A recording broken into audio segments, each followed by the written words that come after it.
Bismillahirrahmanirrahim. Assalamualaikum warahmatullahi wabarakatuh. Innal hamdalillah nahmaduhu wa nasta'inuhu wa nastaghfiruhu wa natubu ilaih wa na'udzu billahi min syururi anfusina wa sayyiati a'malina. May yahdihillahu fala mudilla lahu wa may yudlil fala hadiyalah. Wa asyhadu an la ilaha illallah wahdahu la syarika lah wa asyhadu anna Muhammadan 'abduhu wa rasuluhu la nabiyya ba'dah. Ya ayyuhalladzina amanu taqullaha haqqa tuqatih wa la tamutunna illa wa antum muslimun. Ya ayyuhan nasu taqu rabbakumul ladzi khalaqakum min nafsin wahidah wa khalaqa minha zawjaha wa batha minhuma rijalan katsiran wa nisaa'a. Wattaqullaha alladzi tasaaluna bihi wal arham innallaha kana 'alaykum raqiba. Ya ayyuhalladzina amanu taqullaha wa qulu qawlan sadida yuslih lakum a'malakum wa yaghfir lakum dhunubakum. ومن يطع الله ورسوله فقد فاز فوزا عظيما أما بعد فإن أصدق الحديث كتاب الله وخير الهدى هدى محمد صلى الله عليه وسلم وشر الأمور محدثاتها وكل محدثة بدعة وكل بدعة ضلالة وكل ضلالة في النار. Para hadirin dan hadirat yang dirahmati oleh Allah Subhanahu wa taala, insyaallah pada kesempatan yang berbahagia ini kita akan membahas tentang sejarah Yahudi, yaitu suatu kaum yang luar biasa, ya, bagaimana pembangkangan mereka terhadap Allah Subhanahu wa taala dan pembangkangan mereka terhadap nabi-nabi mereka, yang kita tahu bahwasanya di akhir-akhir ini kaum Yahudi, ya, begitu getolnya untuk membantai saudara-saudara kita yang ada di Palestina. Namun sungguhnya apa yang mereka lakukan terhadap saudara-saudara kita, pembunuhan terhadap orang tua ataupun anak-anak atau para wanita, ya, tanpa pandang bulu, adalah perkara yang lumrah bagi orang-orang Yahudi. Karena orang Yahudi adalah kaum yang sangat bejat, yang memiliki sifat-sifat yang sangat buruk, yang telah Allah sebutkan buruknya sifat-sifat mereka, pembangkangan mereka dalam Al-Quranul Karim, ya, dalam banyak ayat. Ada satu sifat yang sangat menakjubkan yang mereka miliki, yang menunjukkan bejatnya mereka, yang Allah ulang-ulang sifat tersebut, penyebutan sifat tersebut dalam Al-Quran. Sifat tersebut yaitu mereka hobi membunuh para nabi. Wa qatlahumul anbiya, kata Allah, dan mereka membunuh para nabi. Yaqtuluna anbiya Allah, mereka membunuh nabi-nabi Allah Subhanahu wa taala. Qul falima qataltumuhum, kenapa kalian membunuh nabi-nabi tersebut? Ya.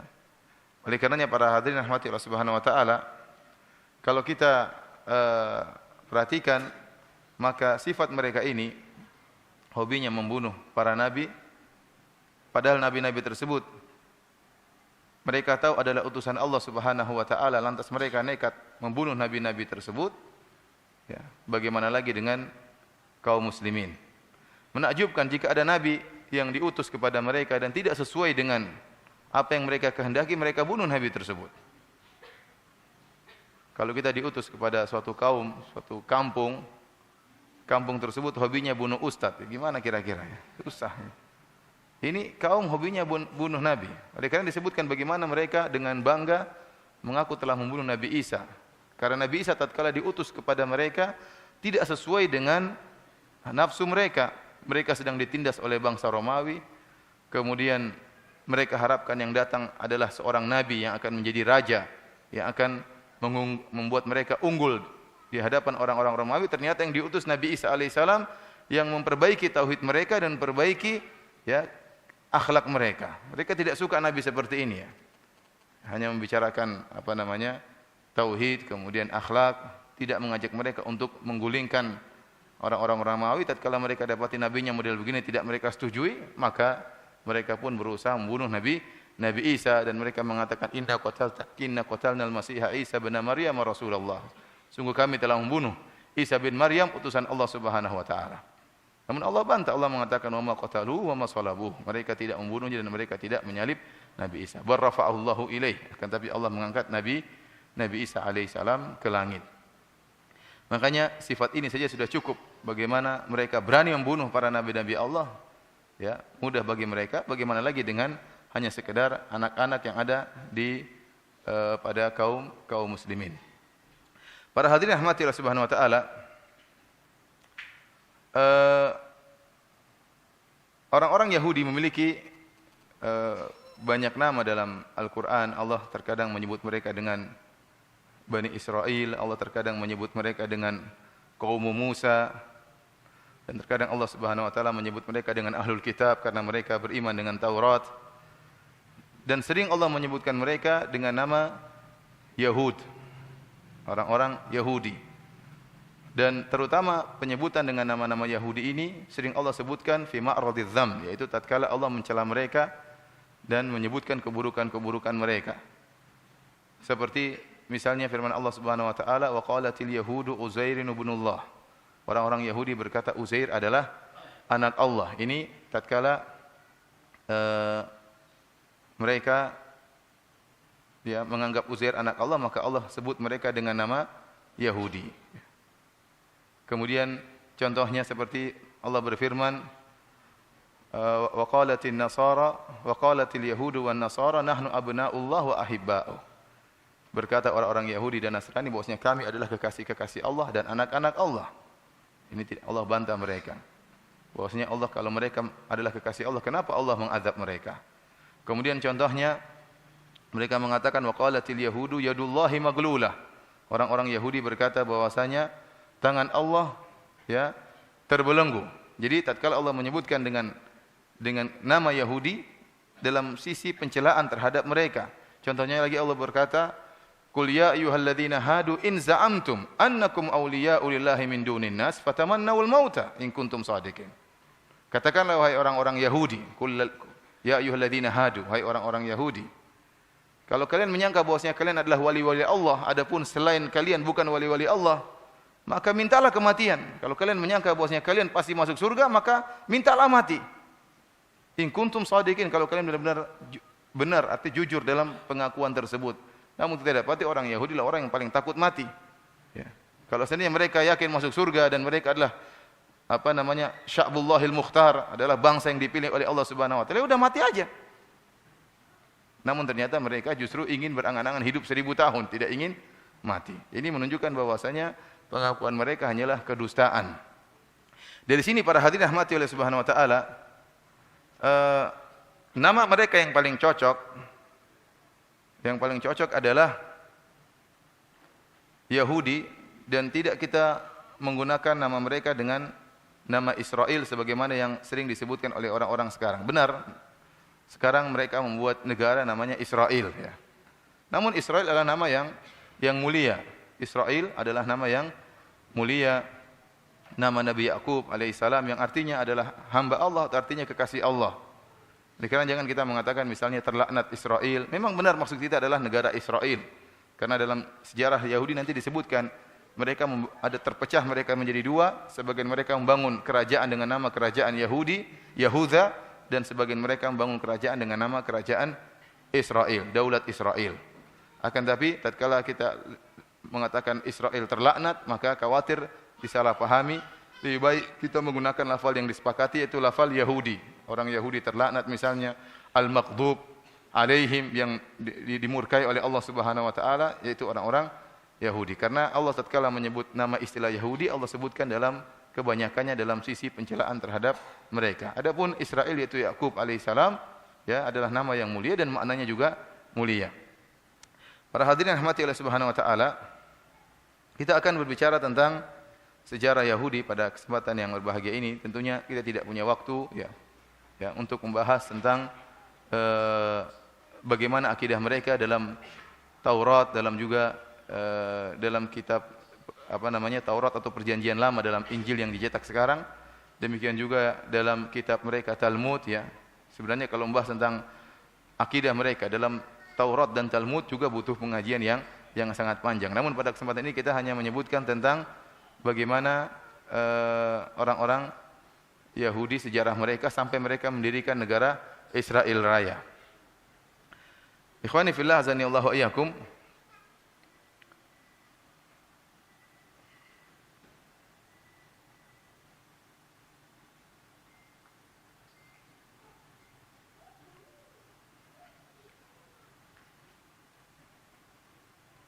Sebentar ya. Ini saya butuh buku dari karangan Syekh Al-Qadah, ya. Tadi baru-baru saja programnya rusak.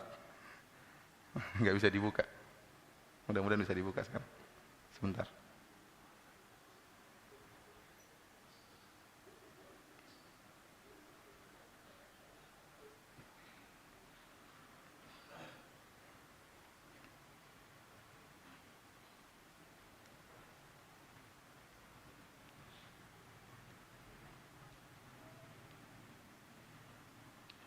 Kita tahu bahwasanya kisah Yahudi, sejarah Yahudi dimulai dari kehidupan Nabi Yakub alaihissalam.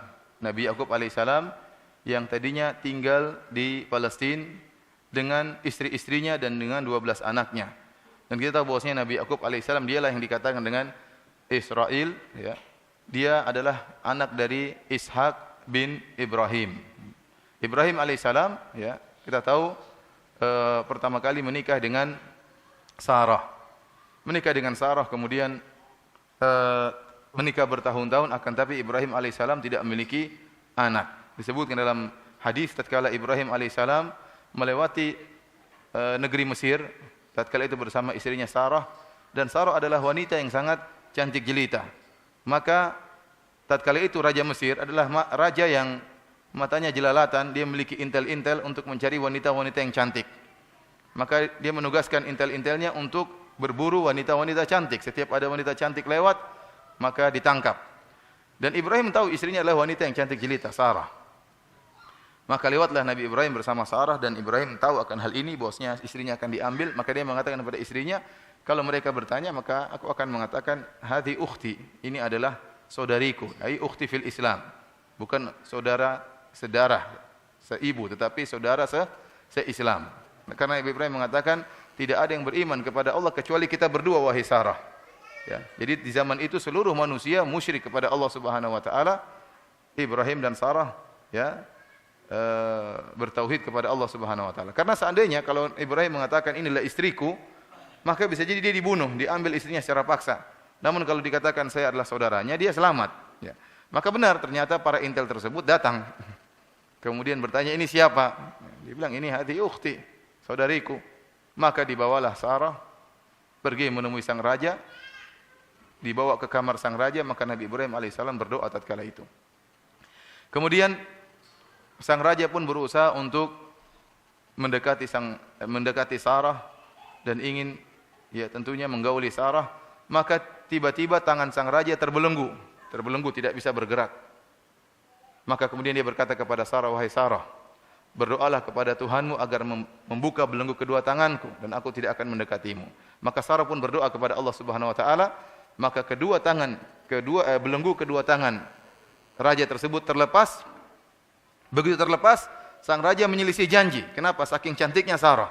Maka dia pun ingin mendekati. Maka tangannya terbelenggu lagi lebih keras daripada sebelumnya.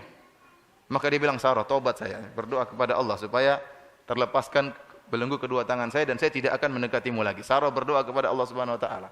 Begitu kedua tangannya terbelenggu, dia tidak sabar lagi melihat kecantikan Sarah, dia ingin menerkam Sarah. Ternyata terbelenggu lagi ketiga kalinya. Kemudian kali ini terbelenggunya lebih keras lagi daripada sebelumnya.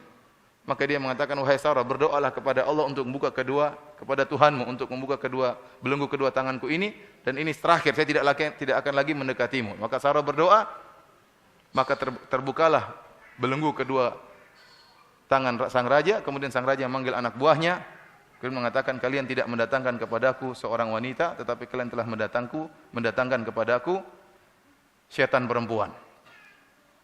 Maka kemudian Sarah pun dilepas, dan sang raja memberi hadiah kepada Sarah Hajar. Hajar adalah pembantu siapa? Pembantu Sarah. Rupanya para hadirin rahmati Allah Subhanahu wa taala, setelah itu Nabi Ibrahim pun hidup bersama Sarah, bersama istrinya Sarah dan pembantunya Hajar. Namun bertahun-tahun tidak juga punya anak. Sarah pun kasihan melihat Ibrahim, suaminya ini menghendaki punya anak, enggak punya anak. Akhirnya dia izinkan Nabi Ibrahim untuk menikahi pembantunya. Siapa? Hajar. Ya. Jadi Sarah mengizinkan suaminya untuk berpoligami, ya tidak? Loh, ketawa semua. Akhirnya setelah itu menikah dengan Hajar. Hajar punya anak, siapa? Ismail. Tatkala punya anak Ismail, kemudian Sarah pun cemburu, akhirnya Nabi Ibrahim alaihissalam membawa Hajar bersama putranya Ismail ke Mekah, diletakkan di Wadin Ghairi Dzi Zar'in inda Baitikal Muharram, sebuah lembah yang tidak ada tanamannya sama sekali, dekat Ka'bah, dekat tempat akan dibangunnya Ka'bah. Kemudian akhirnya tidak lama kemudian Sarah pun punya anak. Siapa namanya? Ishak. Ishak ini nanti punya anak, di antaranya adalah Yakub. Yakub alaihissalam, dia disebut dengan Israel. Kemudian Yakub ini juga akhirnya punya 4 orang wanita. Dari 4 orang wanita ini dia memiliki 12 anak. Dari 4 orang wanita dia memiliki 12 anak. Dan ini termaktub dalam Perjanjian Lama, dalam Injil. Yaitu dalam Alkitab Perjanjian Lama, kitab Kejadian 22b ayat ke-26. 4 istri Yakub, yang pertama adalah Lea. Dia memiliki 6 orang anak, yaitu Ruben, Simon, Lawi, Yehuda, Isakhar, dan Zebulon. Anaknya berapa? 6 orang. Istri yang kedua namanya Rahil. Dan ini merupakan dia punya 2 orang anak saja, yaitu Yusuf dan Binyamin. Jadi Yusuf dan Binyamin ini satu ibu kandung. Oleh karenanya 2 orang ini dimusuhi oleh 10 orang lainnya, sebagaimana dalam surat Yusuf, karena lain ibu. Yang ketiga Zilfa, yang merupakan ibu dari Gad dan Asyir. Dan yang wanita keempat namanya Bilhah, yang merupakan anak ibunya dari anaknya 2 orang namanya Dan, kemudian Naftali. Ini termaktub dalam Perjanjian Lama, Injil yang dicetak sekarang ini. Para hadirin rahmatillah subhanahu wa taala, ya, ini dalil bahwasanya, ini sekedar intermezzo, bahwasanya orang-orang kafir yang mereka memerangi poligami, mereka mengatakan Rasulullah SAW Muhammad adalah rajulun syahwani, seorang yang memiliki hawa nafsu, ingin punya istri banyak, kemudian atau kaum muslimin adalah Islam adalah syariat yang ingin memuaskan syahwat para lelaki, membolehkan istri lebih dari 1. Kita katakan bahwasanya poligami sudah ada di syariat-syariat sebelum Nabi Muhammad SAW. Poligami bukanlah merupakan produk baru Islam, tapi dia sudah ada sejak zaman dahulu. Sebagaimana dalam kitab suci kalian, seperti Nabi Yakub alaihissalam, ternyata istrinya ada berapa?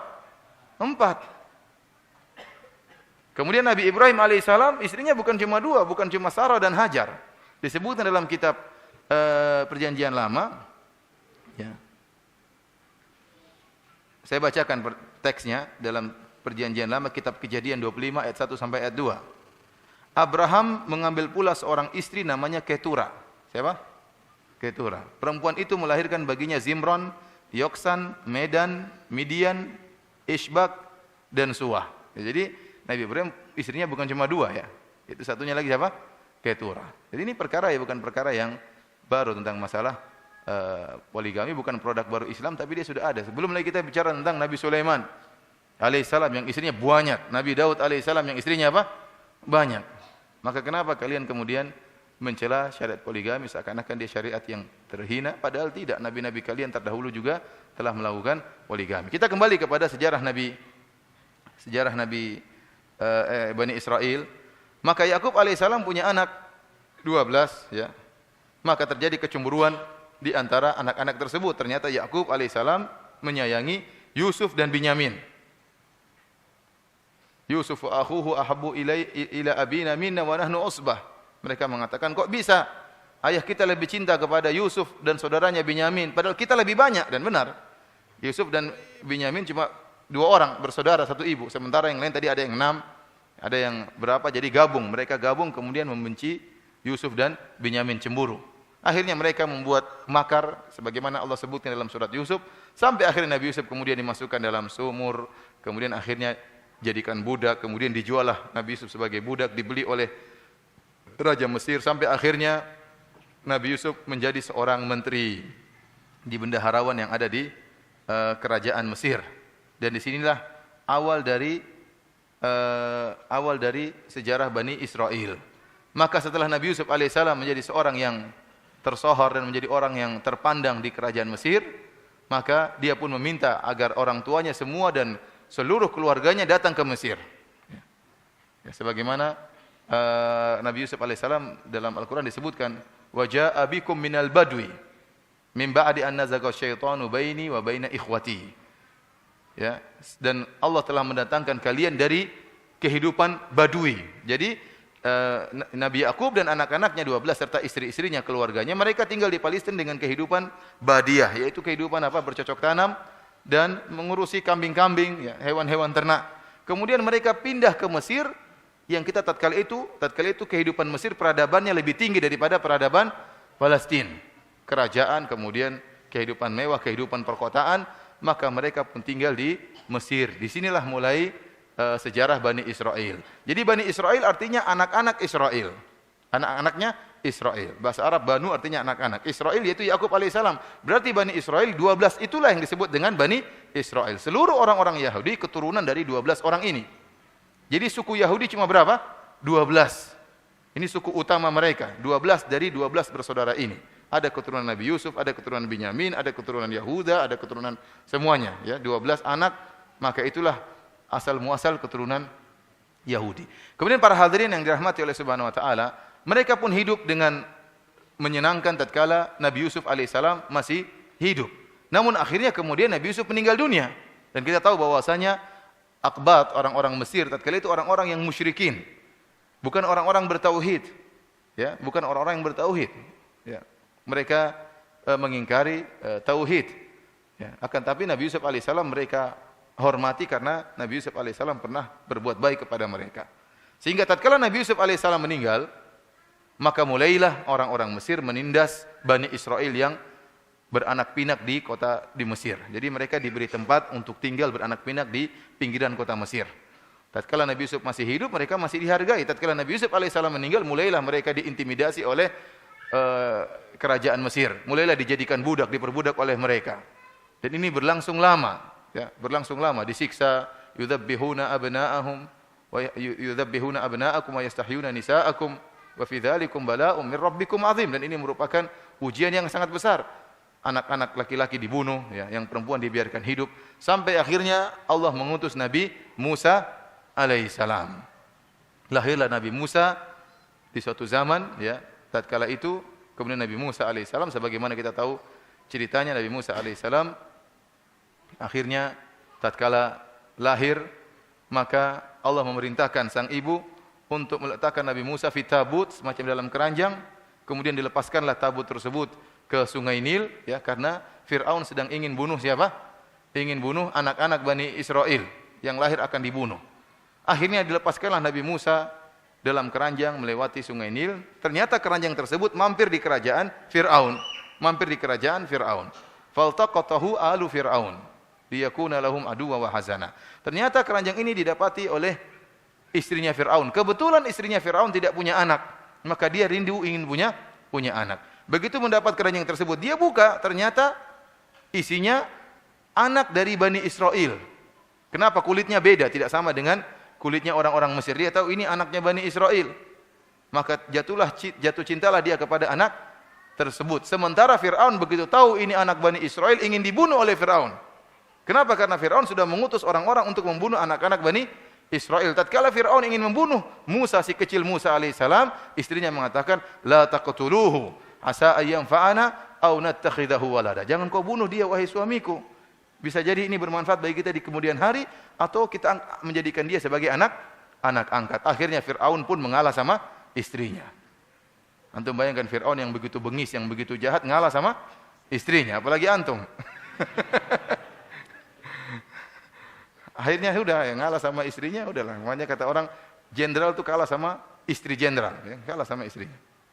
Sama orang dia jahat sama istrinya, dia nunduk-nunduk, ya, enggak berani sama istrinya.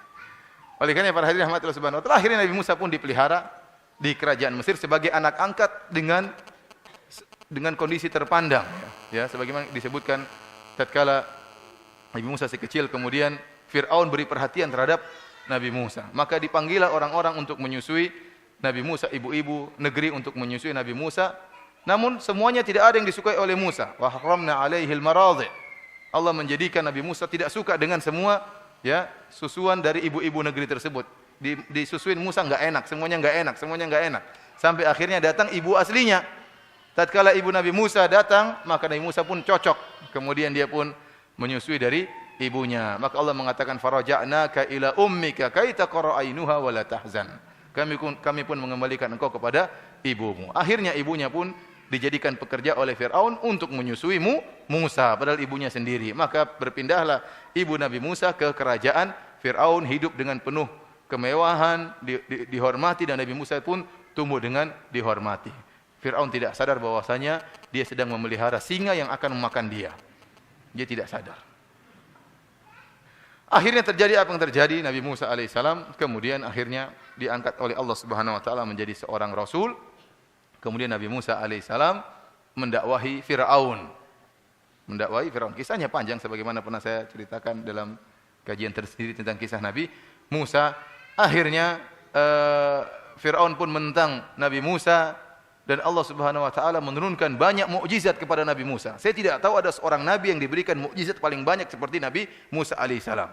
Walaqad ataina Musa 9 ayatin bayyinatin fas'al bani Israil idh ja'ahum. Sungguh kami telah berikan kepada Nabi Musa 9 ayat, 9 mukjizat. Banyak sekali mukjizat Nabi Musa alaihissalam, mulai dari tongkat yang dilemparkan menjadi ular, dan ini disaksikan oleh orang-orang Mesir dan disaksikan oleh Bani Israel bagaimana tongkat Nabi Musa menjadi ular betulan dan makan ular-ular yang kecil. Kemudian Nabi Musa tatkala mengeluarkan tangannya maka keluar cahaya. Bayangkan, zaman dahulu enggak ada lampu, ya. Tahu-tahu keluar cahaya, ini kan mukjizat luar biasa, keluar cahaya dari apa? Tangan Nabi Musa alaihi salam. Kemudian tatkala Firaun ngeyel dan membangkang, maka kemudian Allah berikan ujian-ujian kepada Firaun, ya. Tufan, diberikan angin tofan tersebut masuk ke negeri Mesir, menghancurkan sawah ladang orang-orang Mesir, sementara sawah ladang Bani Israel selamat semuanya. Ini kan mukjizat yang dilihat. Saya katakan saya memfokuskan bukan cuma kepada bukan cuma kepada pengikut Firaun. Demikian juga Bani Israel. Bani Israel juga menyaksikan semua mukjizat tersebut. Menyaksikan bagaimana Nabi angin tofan dikirimkan oleh Allah Subhanahu wa taala menghantam ladang-ladangnya orang-orang Mesir, sementara ladangnya Bani Israel selamat. Kemudian apa? Wal jarat. Kemudian Allah kirimkan juga belalang memakan tanaman-tanaman orang-orang Mesir, sementara tanaman Bani Israel selamat. Ini menakjubkan, mukjizat. Wal kummal wad dhafadi. Kemudian Allah kirimkan kutu-kutu mengganggu mereka, orang-orang Bani Israel selamat. Kemudian Allah kirimkan kodok-kodok, banyak sekali kodok. Sampai disebut oleh tafsir bahwasanya kodok tersebut berhamburan di tempat-tempatnya orang Mesir. Sampai orang Mesir tidak berani buka mulut. Kalau mereka mangap gini, langsung kodoknya masuk. Jadi mereka enggak berani. Mereka bilang, Musa tolong nih, hilangkan kodok-kodok ini. Mereka ngeyel. Allah berikan air, darah. Sungai mereka yang mengalir di bagian Bani Israel jadi darah, sementara di kaum Firaun jadi darah, sementara di Bani Israel tetap air segar. Ini semua mukjizat yang dilihat oleh Firaun dan juga dilihat oleh Bani Israel. Intinya Firaun tetap tidak beriman kepada Nabi Musa dengan kesombongannya, maka Firaun ingin membunuh Nabi Musa dan ingin membunuh kaumnya, maka Allah Subhanahu wa taala memerintahkan Nabi Musa untuk membawa kabur Bani Israel. An asri bi ibadi fadrib lahum tariqan fil bahri yabasa la takhafu daraka wa la takhsha. Maka Nabi Musa pun keluar di malam hari bersama Bani Israel. Di malam hari keluar meninggalkan kota Mesir yang di situ ada orang tua, ada anak-anak, ada wanita. Kenapa? Karena ingin dikejar oleh Firaun. Orang-orang Yahudi sekarang ini mereka dalam sejarah mereka mengatakan jumlah Bani Israel yang keluar pada waktu itu dari Mesir untuk meninggalkan Mesir yang dibawa oleh Nabi Musa, jumlahnya sekitar 600.000 orang atau 700.000 orang. Jumlahnya sekitar berapa? 700.000 orang. Namun ini dibantah oleh para ulama karena mereka mengatakan waktu Yakub dan anak-anaknya masuk ke Mesir, jumlah mereka 70. Jadi Yakub, istri-istrinya, anak-anaknya, ya mungkin ada keluarganya, tante-tantenya, ada keponakannya, semuanya 70 orang waktu pertama kali masuk di Mesir. Kemudian disebutkan oleh ahli sejarah Yahudi, Yakub dan anak-anaknya tinggal di Mesir dalam waktu sampai zaman Nabi Musa, sampai Nabi Musa keluar itu jarak hidup mereka 450 tahun, sekitar 450 tahun. 450 tahun kira-kira 5 generasi. Kira-kira 5 generasi atau 6 generasi. Maka mustahil dari bilangan 70 kemudian menjadi 700.000 dalam waktu 6 generasi atau 5 generasi. Berarti satu orang punya anak banyak ya, sampai bisa dari 70 menjadi berapa? 700 ribu. Berarti berapa kali Pak 70 sampai 700 ribu? 70 10 ribu ya. 10 ribu kali lipat. Jadi dalam waktu 5 generasi satu orang sudah bisa berkembang menjadi 10 ribu. Ini mustahil. Kenapa? Orang-orang Yahudi ingin menggambarkan bahwasanya kami itu banyak sekali. Kami itu banyak sekali, kami bukan kaum yang sedikit. Kenapa? Karena kita dapati sekarang orang-orang Yahudi yang ada sekarang di Israel, modelnya bermacam-macam. Asalnya orang Yahudi mereka adalah kaum yang menjaga bangsa mereka, tidak mau menikah dengan bangsa luar. Namun tatkala mereka musyattatin, tatkala mereka ditindas sehingga mereka berpencar-pencar ke berbagai macam negara dan daerah, akhir terjadi pernikahan dengan bangsa-bangsa lain. Ya, Yahudi lelaki menikah wanita dari yang lain, kemudian wanita Yahudi dinikahi oleh apa? Lelaki dari bangsa lain, sehingga akhirnya muncullah Yahudi model baru. Ada yang pirang, ada yang hitam, ada yang negro, ada yang sipit, ada yang ini. Ya, Yahudi sekarang berbagai macam modelnya. Sehingga kesucian unsur, kemurnian unsur Yahudi sekarang ya masih diragukan oleh para ulama kaum muslimin, diragukan. Namun mereka ingin mengesankan semua yang untuk membela mereka tidak jadi masalah. Yang penting entah bapaknya Yahudi, ibunya Yahudi, yang penting masuk dalam kerajaan kita. Dan mereka mengatakan kita asalnya banyak. Ya di mana-mana ada Yahudi. Namun yang benar, tatkala mereka keluar dari Mesir tidak mungkin sampai 700 ribu orang, dan itu jumlah yang sangat banyak di zaman tersebut. Jumlah yang sangat banyak di zaman tersebut. Bagaimana belum lagi ada anak-anak dan orang tua. Bagaimana kemudian mereka bisa berjalan dalam waktu yang cepat, dan ini perkara yang sulit dibayangkan.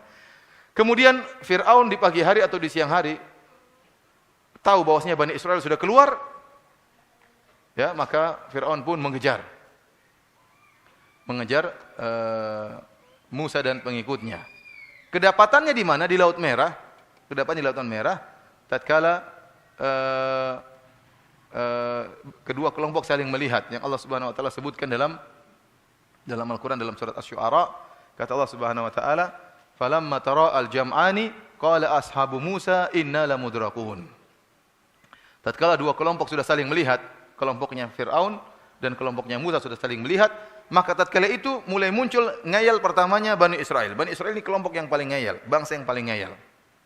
Nanti akan kita sebutkan. Padahal Nabi Musa mukjizatnya sangat banyak. Namun mereka selalu ragu dengan Nabi Musa, selalu ngayal. Di antara bentuk ngayalan pertama, begitu saling melihat antara kelompok Fir'aun dengan kelompok Nabi Musa, qala ashabu Musa, maka berkatalah para pengikut Nabi Musa, inna lamudrakun, kita bakalan ketangkap wahai Musa. Kenapa di hadapan mereka ada Laut Merah, sementara di belakang mereka ada pasukan Fir'aun? Mau lari kemana kita? Para ulama menyebutkan mereka mengejek Nabi Musa. Mana Musa? Katanya Tuhanmu akan menyelamatkan kita. Sekarang mau kemana? Inna lamudrakun, kita bakalan ketangkap. Jadi mereka mengucapkan kalimat tersebut dengan kondisi mengejek Nabi Musa alaihissalam. Maka Nabi Musa membantah, kata Nabi Musa, kalla inna ma'iya rabbi sayahdin. Sekali-sekali tidak. Mereka tidak akan menangkap kita karena bersamaku Rabbku, dan dia akan beri petunjuk kepadaku. Akhirnya Nabi Musa alaihissalam diperintahkan oleh Allah untuk memukulkan tongkatnya ke Laut Merah. Dan ini dilihat oleh Bani Israel. Ini saya ingin sampaikan bahwasanya Bani Israel melihat mukjizat yang luar biasa yang ada pada Nabi Musa alaihissalam. Maka Nabi Musa pun memukulkan tongkatnya. Begitu dipukulkan tongkatnya, maka laut pun terbuka. Fanfalaqa fakana kullu firqin kataudil azim. Maka terbelahlah lautan tersebut, dan masing-masing dari belahan lautan tersebut seperti gunung yang tinggi. Jadi airnya bukan lari lurus, tapi air tetap mengalir ke arah atas. Jadi air tetap apa? Mengalir seperti gunung yang menjulang tinggi. Jadi Allah tidak menghentikan lautan tersebut, tapi lautan tersebut mengalir, tapi arahnya kemana? Ke atas. Bahkan disebutkan oleh ahli tafsir seperti Ibnu Katsir rahimahullah, maka yang terbuka bukan cuma yang seperti di film, cuma begini. Tapi 12 bukaan. 12 apa? 12 bukaan. Jadi 12 jalan. Jadi laut terbelah dengan 12, ada air satu, jadi airnya begini-begini. Jadi seperti ada lorong-lorong, ada 12 lorong. Kemudian juga kata Ibnu Katsir rahimahullah, 12 lorong tersebut, dan air yang menghalangi lorong satu dengan lorong yang lainnya seperti syubak, apa namanya bahasa Indonesia ini? Seperti ada bolong-bolongnya, apa namanya? Hah? Syubak apa bahasa Indonesia? Hah? Iya, jendela, tapi berarti jaring-jaring itu ada apa? lubang-lubangnya. Jadi air tersebut ada lubang-lubangnya sehingga mereka bisa saling melihat. Antara satu suku dengan suku yang lainnya bisa saling melihat sehingga mereka bisa tenang, oh saudara kita tidak meninggal, jangan-jangan sudah tewas yang lainnya, kita saja yang selamat. Jadi Allah membuat lautan tersebut terbelah seperti ada lorong-lorong dan ada bolongan-bolongannya sehingga mereka bisa saling melihat. Ini menakjubkan luar biasa, ajaib luar biasa. Ini tidak pernah dialami oleh nabi-nabi sebelumnya dan nabi-nabi sesudahnya. Kemudian apa? Allah menjadikan tanah tersebut yabasa, kering tiba-tiba. Yang seharusnya kan namanya kalau kita jalan di pantai, ya, lembek dan kaki kita sering kecoblos ya ke dalam pantai tersebut. Tapi tidak, Allah menjadikan tanah tersebut langsung kering sehingga mudah untuk dipijak oleh Bani Israel. Ini semua dilihat oleh Bani Israel. Maka kemudian mereka pun akhirnya berhasil melewati Laut Merah. Tatkala sudah ini juga dilihat oleh Fir'aun dan pengikutnya juga ngelihat, Musa hebat sekali laut ini, kan mereka juga lihat. Wah, ini gimana ini? Laut terbelah kemudian jadi 12 lorong masuk semua. Begitu sampai di ujung, Nabi Musa ingin memukulkan tongkatnya ke lautan supaya laut kembali lagi. Allah tegur. Kata Allah, "Watrukil bahra rahwan innahum jundum mughraqun." Biarin air, jangan dipukul, biarin aja, mereka akan tenggelam. Allah punya skenario sendiri, Allah punya rencana. Dan benar, jadi lautan masih tetap terbuka, tidak tertutup. Tatkala itu Fir'aun dan bala tentaranya bingung, masuk atau tidak ini. Bingung. Akhirnya Fir'aun bilang, "Masuk." Kata mereka, "Oh, kamu dulu, kamu kan Tuhan di luar." Intinya ahli tafsir sebagian ahli tafsir mengatakan demikian. Jadi terjadi dialog antara Fir'aun dengan apa? Bala tentaranya. Akhirnya Fir'aun tajallada, dia pun gimana lagi, harus jalan. Saat itu dia keangkuhan, dia kan angkuh, dia tidak ingin rendah di hadapan apa?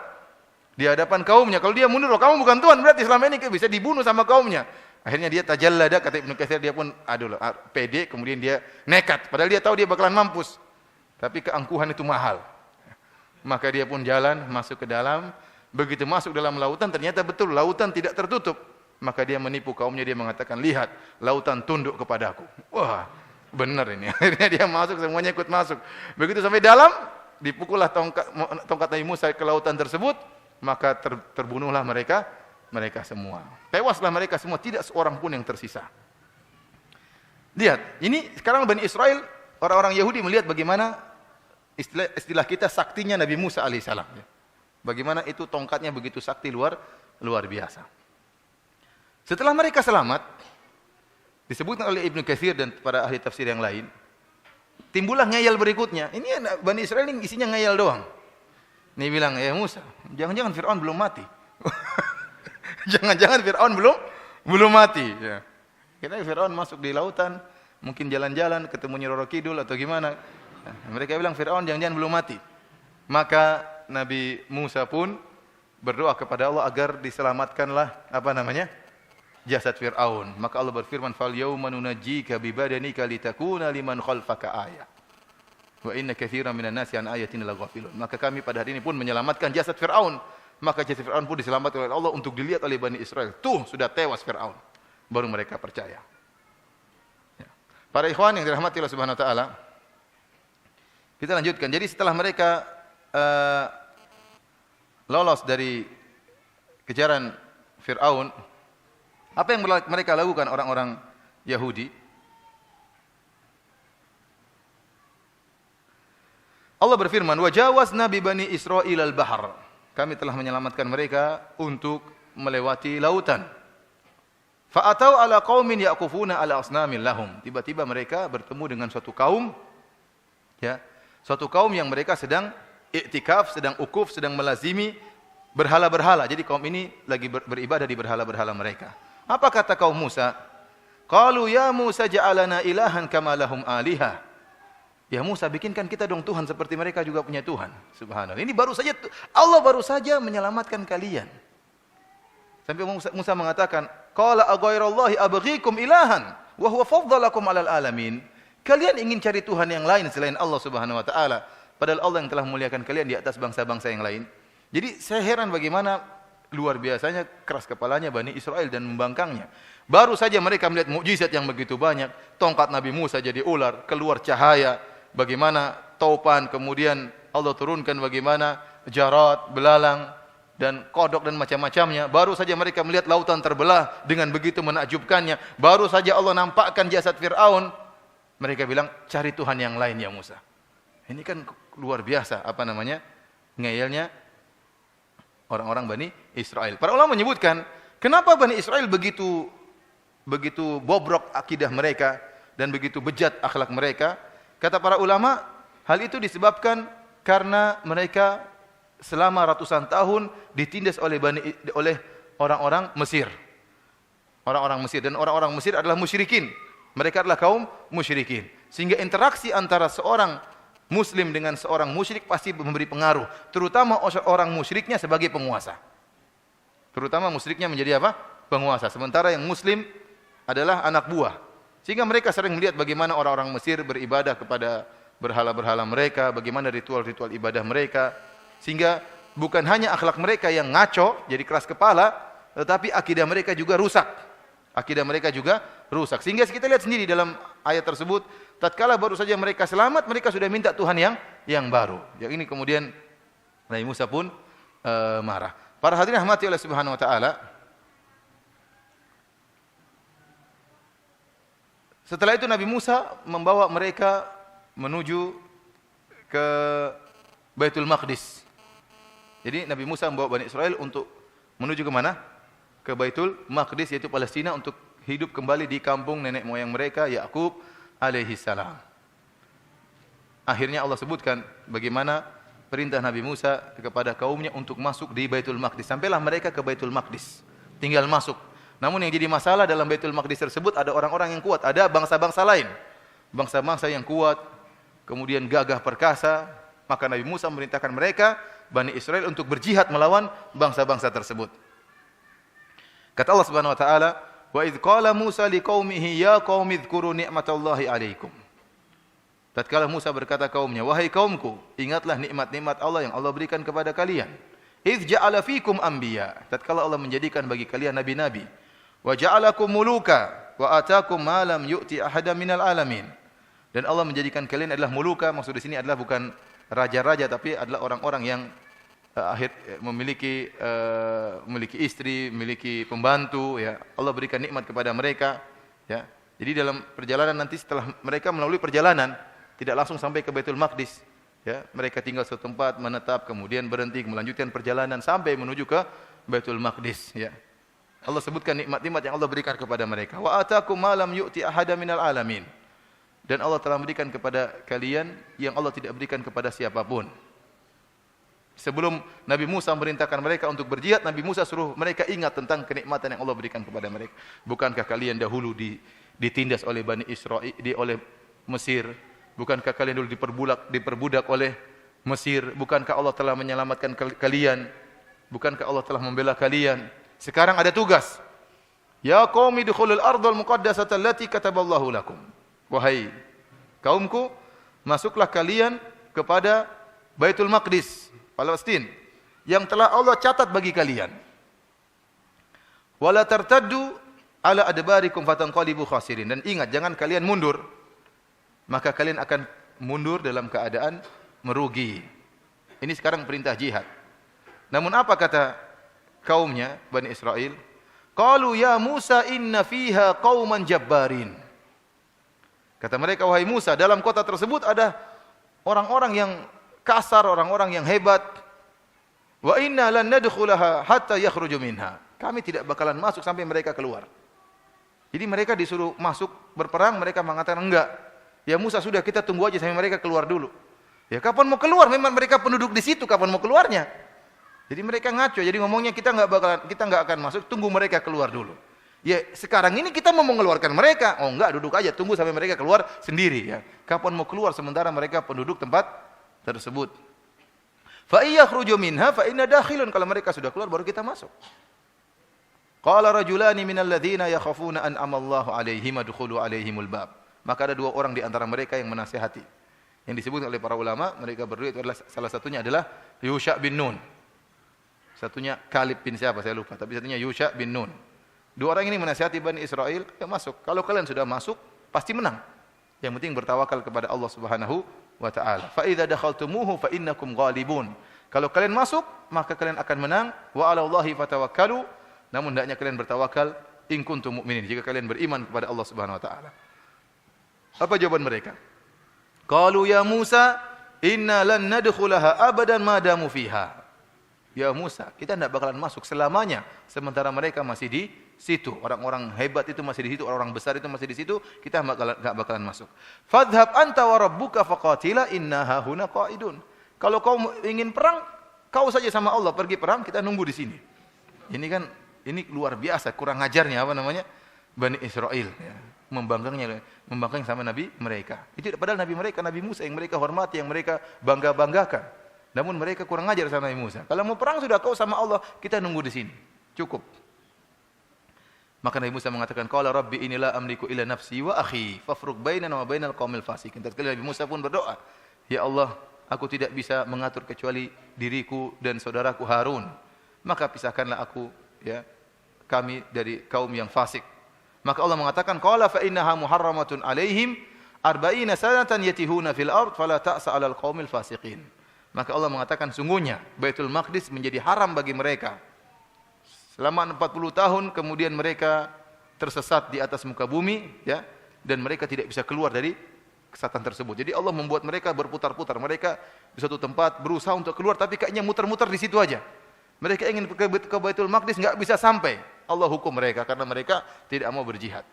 Para hadirin dan hadirat yang dirahmati Allah Subhanahu wa taala, Ibnu Katsir menyebutkan banyak ahlu tafsir yang menyebutkan tentang kisah siapa Jabbarin tersebut. Yang benar mereka adalah orang-orang biasa, manusia-manusia biasa dari bangsa-bangsa yang lain selain bangsa Bani Israel. Adapun perkataan sebagian orang bahwasanya yang ada dalam tersebutlah orang-orang raksasa, ya. Orang-orang raksasa, di antaranya ada namanya Uq bin Nuq atau Auj bin Nuq gitu, namanya aneh ya.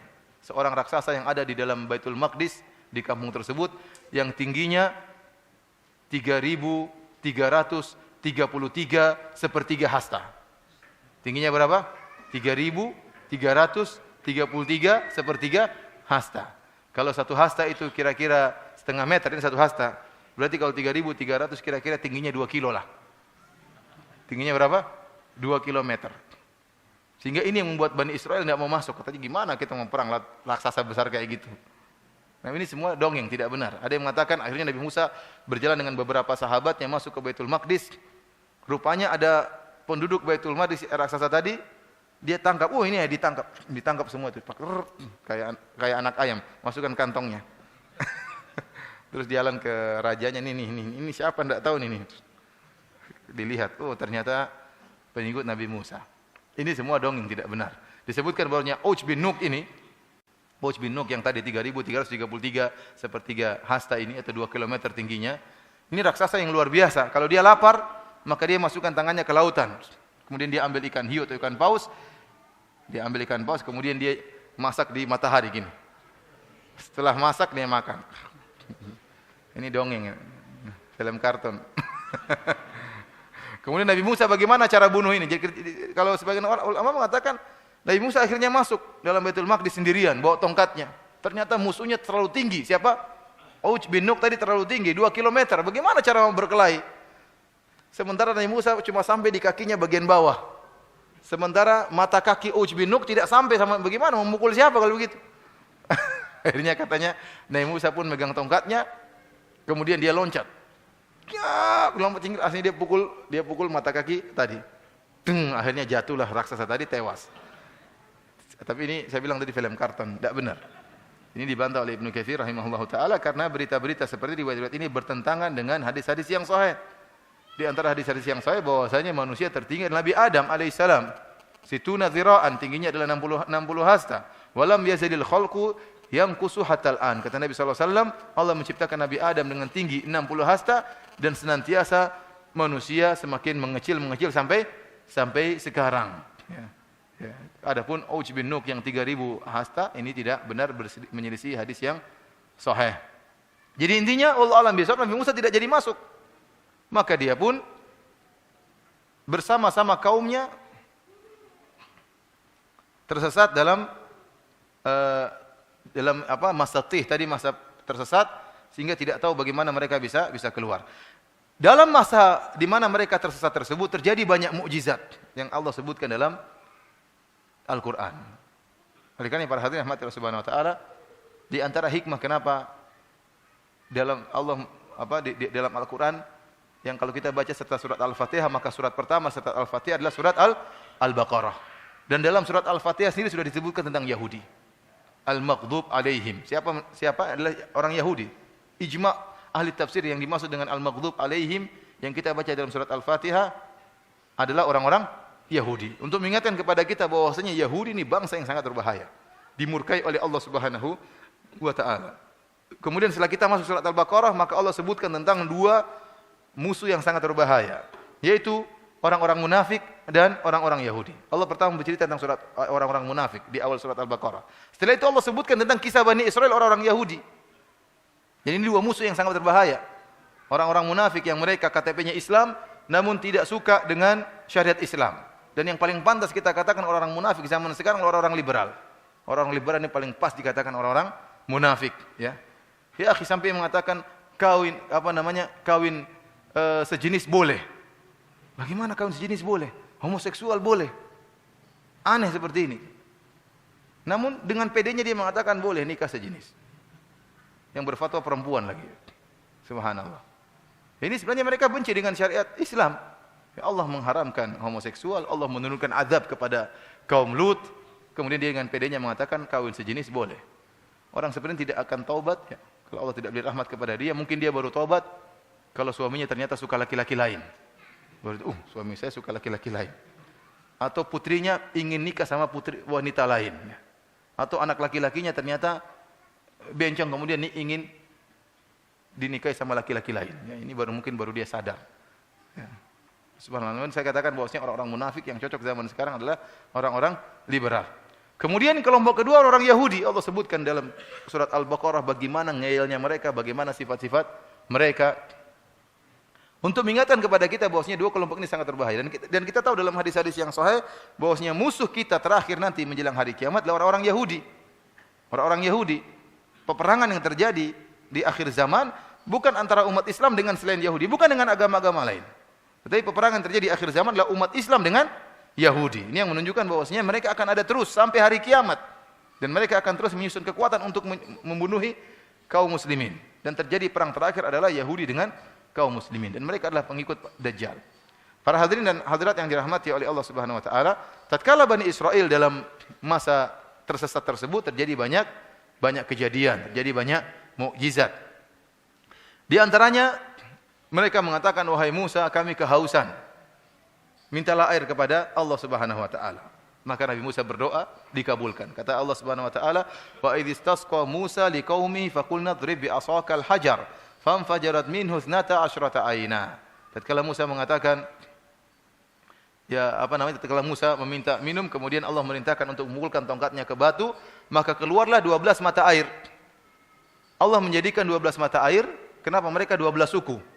Kalau seandainya cuma satu mata air, maka mereka akan berkelahi rebut-rebutan. Mereka kepala batu. Oleh karena supaya mereka tidak berkelahi, dibuatkanlah 12 mata air.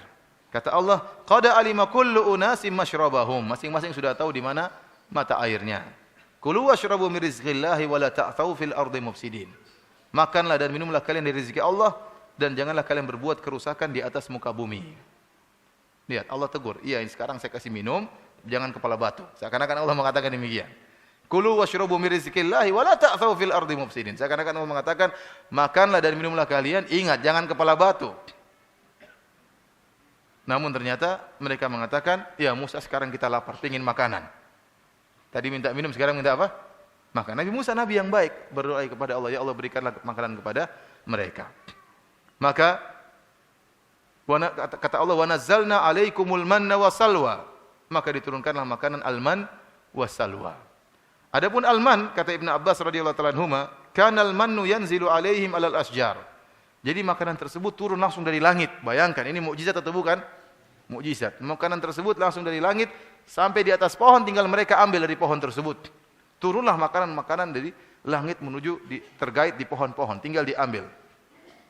Kemudian wassalwa ta'irun yushbihu bisammani kanu ya'kuluna minhu. Adapun salwa semacam dari langit semacam burung tertentu yang mereka makan dari burung tersebut. Akhirnya mereka makan manna wa salwa. Makanan yang lezat, bagaimana tidak lezat? Yang turunkan langsung Allah Subhanahu wa taala. Kemudian para hadirin yang dirahmati oleh Allah Subhanahu wa taala,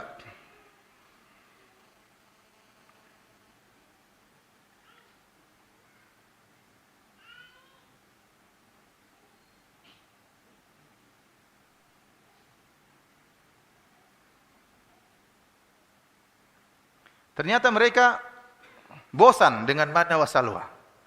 Katanya kok satu jenis terus, bosan. Mereka minta yang wa idz qultum ya Musa lan nasbiru ala ta'ami wahid.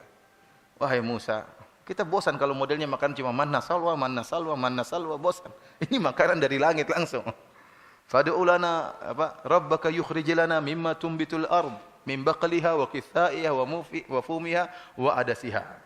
Mintalah kepada Allah agar kita dikasih ketimun, dikasih bawang, ya, dikasih adas, ya, dikasih bawang putih, bawang merah. Jadi mereka tidak mau daging-dagingan. Ini daging burung, bosan. Kita pingin sayur-sayuran. Ini jadi kurang ajar apa namanya? Kita bilang sama. Jadi mereka caranya sombong gitu, maksudnya. Hei Musa, bilang sama Tuhanmu kita nggak sabar, cuma satu makanan. Coba bilang yang baik-baik. Ya Musa, doakanlah bagaimana biar ditambahlah. Coba permintaan yang halus. Enggak. Lan nasbir katakan kepada Rabbmu kita tidak sabar hanya satu model makanan. Maka Nabi Musa mengatakan qala atastabdiluna billadhi huwa khair billadhi gimana? Qala astabdilul ladzi huwa khair gimana ayatnya? Tastabdiluna alladhi huwa adna billadhi huwa khair ihbitu misra fa inna lakum ma sa'altum. Kata Nabi Musa alaihi salam, kalian ingin menggantikan yang buruk untuk menggantikan yang baik. Ini manna wa salwa, makanan yang lezat, yang langsung turun dari langit, dari Allah Subhanahu wa taala, dari Tuhan kalian. Kalian ingin ganti dengan ketimun, dengan bawang. Ini makanan-makanan sudah biasa. Kalian tinggal ke Mesir langsung dapat. Ke kota mana saja ada ketimun, ada bawang, ada adas. Ini makanan spesial. Namun mereka demikian. Mereka kepala batu. Kemudian mereka mengatakan, ya Musa, kita kepanasan. Maka Allah mengatakan wa dhallalna 'alaikumul ghamama. Kami pun mengirim awan untuk menaungi mereka. Kan mukjizat luar biasa. Mereka panasan ada awan di atas. Ini luar biasa kan, ajaib kan? Artinya terlalu banyak mukjizat yang Allah berikan kepada siapa? Bani Israel. Kemudian sudah begitu banyak mukjizat, ya. Di antara mukjizat seperti tatkala Allah sebutkan tentang ada di antara mereka yang terbunuh. Ada di antara mereka yang terbunuh. Akhirnya tidak ketahuan siapa yang bunuh ini. Maka Allah memerintahkan mereka untuk menyembelih seekor sapi agar dengan bagian tubuh sapi tersebut jika dipukulkan kepada mayat ini maka dia akan hidup dan mengabarkan siapa yang bunuh saya. Allah sebutkan di surat Al-Baqarah, ya. Maka mereka Nabi Musa mengatakan innallaha ya'murukum an tadhbahu baqarah. Qalu atattakhiduna huzwa? Bayangkan, Nabi Musa mengatakan, sungguhnya Allah perintahkan kalian untuk menyembelih seekor sapi. Kata mereka, wahai Musa, kau ngejek kami. Kau ngejek kami. Jadi Nabi Musa memerintahkan mereka menganggap mereka diejek oleh Nabi Musa. Akhirnya mereka bertanya-tanya tentang sapi tersebut, ya. Ma hiya, apa sapi tersebut? Qala innahu yaqulu innaha baqaratun la faridu wala bikrun.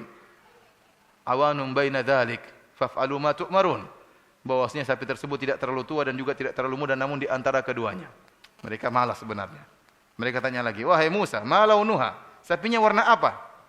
Sebenarnya mereka enggak mau, tapi mereka bertanya-tanya supaya sapinya enggak ada, supaya mereka bilang enggak ada sapi kayak gitu. Tapi akhirnya terus Allah kasih persulit mereka. Bertanya-tanya untuk kabur, namun Allah tidak, tetap semakin menekan mereka. Qala innahu yaqulu innaha baqaratun safra'u faqi'un launuha tasurrun nadhirin. Bahwasanya sapi tersebut warnanya kuning tua dan menyenangkan orang-orang yang memandangnya. Mereka mengatakan, innal baqarata syabahat alaina. Ya Musa, kita bingung sapinya yang mana? Yang agak sedang-sedang umurnya, kemudian warnanya kuning tua. Jelaskan kepada kami bagaimana sapi tersebut. Nabi Musa menjelaskan, la dhalulun tuthirul arda wa la tasqil hartha musallamatul la syiyata fiha. Sapi tersebut tidak pernah digunakan untuk bajak sawah, sapi tersebut tidak pernah digunakan untuk mengairi tanaman, sapi tersebut ya tidak ada cacatnya, dan mereka hampir-hampir tidak bisa menemukan sapi tersebut. Akhirnya mereka temukan sapi tadi, diambillah sebagian dari sapi tersebut, disembelih, dipukulkan kepada mayat yang sudah mati. Setelah dipukulkan, mayatnya ngomong, yang bunuh saya si fulan. Antum lihat, ini kan mukjizat ini, orang hidup bisa apa? Mati. Ini luar biasa. Namun apa? Mereka orang mati bisa hidup ya. Orang hidup bisa mati. Orang mati bisa hidup luar biasa. Ya. Kemudian berbagai macam mukjizat tersebut mereka masih ngeyel, kata mereka. Wa idz qultum ya Musa lan nu'mina laka hatta narallaha jahra. Mereka bilang, wahai Musa, kami tidak akan beriman sampai kami lihat Allah langsung. Subhanallah. Tidak perlu lihat Allah, mukjizat begitu banyak, masa belum beriman? Fa akhadhatkumus sa'iqatu wa antum tanzurun. Maka tatkala permintaan mereka sudah sangat parah seperti ini, ingin lihat Allah secara langsung, Allah turunkan halilintar menghantam mereka, maka mereka pun tewas. Tsumma ba'atsnakum min ba'di mautikum la'allakum tashkurun. Tapi Allah hidupkan lagi mereka, hidup. Kalian tadi sudah tewas kan, kepala batu, ini hidup. Subhanallah. Jadi ini kaum tidak ada yang paling bejat seperti apa? Bani Israel. Dan ini sebagaimana Allah pernah sebutkan dalam ayat yang lain, kata Allah, yas'aluka ahlul kitabi an tunazzila alaihim kitaban minas sama. Ahlul kitab, orang-orang Yahudi pernah mengatakan, wahai Muhammad, kalau kau seorang rasul, datangkan Al-Qur'an, datangkan kitab dari langit, kami ingin lihat. Kitab kau turunkan dari langit. Kata Allah, faqad sa'alu Musa akbar min dzalik. Mereka telah minta kepada Nabi Musa yang lebih berat daripada ini. Faqalu arinallaha jahrah.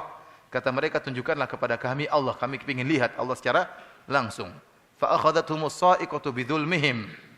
Dan Allah pun ya membuat mereka terhantam dengan halilintar, kemudian Allah hidupkan lagi supaya mereka sadar.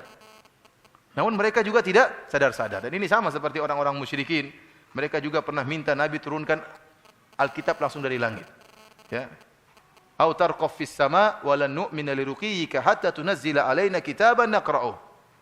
Wahai Muhammad, kita tidak akan beriman kepada engkau sampai kami lihat kau naik di langit. Manjat langit. Setelah manjat langit kemudian apa? Bawa kitab, kemudian bawa turun, kemudian baca. Itu baru kita beriman. Jadi mereka mempersyaratkan persyaratan yang aneh-aneh supaya mereka beriman sebagaimana ahlul kitab ingin kalau kita mau beriman ingin lihat Allah langsung. Tapi Allah matikan mereka, kemudian Allah hidupkan mereka supaya mereka sadar. Rupanya mereka tidak sadar-sadar juga. Nabi Musa dipanggil oleh Allah Subhanahu wa taala untuk menerima Taurat. Berangkatlah Nabi Musa, kemudian Nabi Musa meninggalkan Nabi Harun untuk mengawasi mereka. Akhirnya mereka membuat patung sapi untuk disembah. Nabi Musa pergi, ternyata jiwa kesyirikan masih ada karena terlalu lama bergaul dengan Mesir. Bangsa Mesir yang musyrikin. Maka mereka buat patung sapi, kemudian mereka beribadah di patung sapi tersebut. Datanglah Nabi Harun menegur mereka. Ya qaumi innama futintum bih wa inna rabbakumur rahman fattabi'uni wa ati'u amri. Kata Harun, wahai kaumku, sungguhnya kalian sedang terfitnah. Rabb kalian adalah Allah Subhanahu wa taala. Ikutilah aku dan taatlah kepadaku. Mereka ngeyel. Mereka mengatakan, qalu lan nabraha alaihi akifina hatta yarji'a ilaina Musa. Oh, kita terus akan bersini beribadah sama sapi ini sampai Musa datang langsung. Kalau kamu ndaklah. Makanya waktu Nabi Musa marah kepada Nabi Harun, setelah itu Nabi Musa akan datang. Nabi Musa datang, kemudian Nabi Musa melihat ternyata mereka sedang menyembah sapi, padahal Nabi Musa lagi mengambil perintah Allah, baru ditinggal sebentar sudah menyembah sapi. Sampai Nabi Musa pun marah melemparkan alwah, ya. Padahal di situ ada firman Allah, dilemparkan saking marahnya Nabi Musa alaihissalam. Kemudian fa akhadha bi ra'si akhihi yajurruhu ilaih. Diambillah kepala Nabi Harun, ditarik oleh Nabi Musa alaihissalam. Nabi Harun mengatakan la ta'khudh bi lihyati wala bi ra'si. Jadi Musa itu, Harun, ngapain aja kamu? Kalau kita gambarkan itu seperti dia jurruhu ilaih. Jadi dipegang kepalanya sama jenggotnya saking Nabi Musa marah sama mereka berbuat apa? Kesyirikan. Dan wajar kita kalau orang bertauhid jengkel lihat kesyirikan. Jengkel. Sebagaimana Nabi Musa alaihissalam jengkel. Maka dia pun memegang kepala Nabi Harun dan jenggotnya, yajurruhu ilaihi, ditarik. Kata Nabi Musa, kata Harun, innal qauma istata'afuni wa kadu yaqtulunani. Wahai Musa, saya sudah larang-larang mereka bahkan mau bunuh saya. Bayangkan kurang ajar. Mereka hobinya bunuh Nabi. Harun mau dibunuh sama Bani Israel. Larang-larang, udah dia mente, kalau enggak kita bunuh ente. Kira-kira begitulah. Akhirnya Nabi Musa pun marah, baru mereka berhenti. Setelah itu, maka Allah Subhanahu wa taala menyuruh mereka bertobat. Namun tobat mereka berat. Allah Subhanahu wa taala menyuruh mereka untuk membunuh diri mereka. Kata Allah Subhanahu wa taala, wa idz qala Musa liqaumihi ya qaumi innakum zalamtum anfusakum bi ittikhadhikumul ijal fatubu ila bari'ikum Tobatlah kalian kepada Rabb kalian. Faqtulu anfusakum. Bunuhlah diri-diri kalian. Dzalikum khairul lakum inda bari'ikum. Ini lebih baik bagi kalian di sisi Rabb kalian. Fataba alaikum, maka niscaya Allah akan mengampuni kalian. Innahu huwa tawwabur rahim. Sungguhnya Dia adalah Maha Pengampun lagi Maha Penyayang. Maka disebutkan oleh para ahli tafsir, caranya orang-orang yang menyembah sapi duduk di malam hari. Yang ikut nasihat Nabi Harun tidak menyembah sapi, dikasih pisau semuanya. Maka disuruh bunuh mereka ini. Apa? Suruh nikam. Jadi ditikam di malam hari sehingga mereka kemudian mati. Itulah cara taubat mereka. Para hadirin rahmati oleh Subhanahu wa taala, demikianlah banyak yang terjadi di zaman tatkala Nabi Musa alaihissalam tersesat bersama kaumnya. Kemudian akhirnya Nabi Musa alaihissalam pun meninggal dunia. Nabi Musa alaihissalam meninggal dunia di zaman tersesat tersebut. Kemudian juga Nabi Harun meninggal dunia. Bahkan banyak di antara yang meninggal dunia disebutkan seluruh orang dewasa yang disuruh berjihad masuk ke Baitul Maqdis, ya, semuanya meninggal kecuali Yusha bin Nun. Yusha bin Nun masih hidup tatkala itu. Kemudian dialah yang menjadi nabi pengganti Nabi Musa. Yusha bin Nun inilah pemuda yang menjadi pelayan Nabi Musa tatkala mencari Nabi Khadir alaihissalam. Wa idh qala Musa li fatahu la abrahu hatta ablugha majma'al bahraini aw amdiya hukuba. Tatkala Musa mengatakan kita akan jalan terus, ya, meskipun harus bertahun-tahun kita berjalan mencari Nabi Khadir. Dibantu oleh seorang pemuda yang bawa bekal Nabi Musa, membawa ikan itu dialah Yusha bin Nun.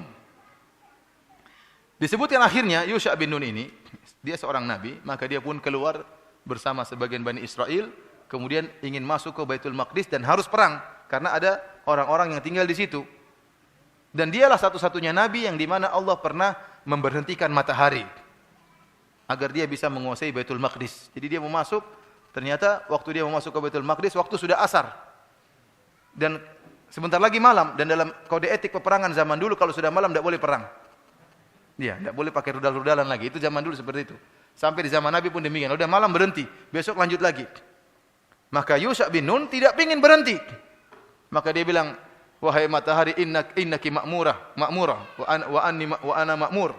Kau diperintahkan dan aku juga diperintahkan. Kemudian dia berdoa, Allahumma habisha. Ya Allah, tahanlah matahari. Maka Allah tahan matahari. Tadinya terbenam enggak jadi. Luar biasa. Maka Yusha bin Nun bermasuk, kemudian mengalahkan mereka, kemudian akhirnya menguasai Baitul Maqdis. Setelah itu Allah Subhanahu wa taala menyuruh mereka untuk masuk dalam Baitul Maqdis.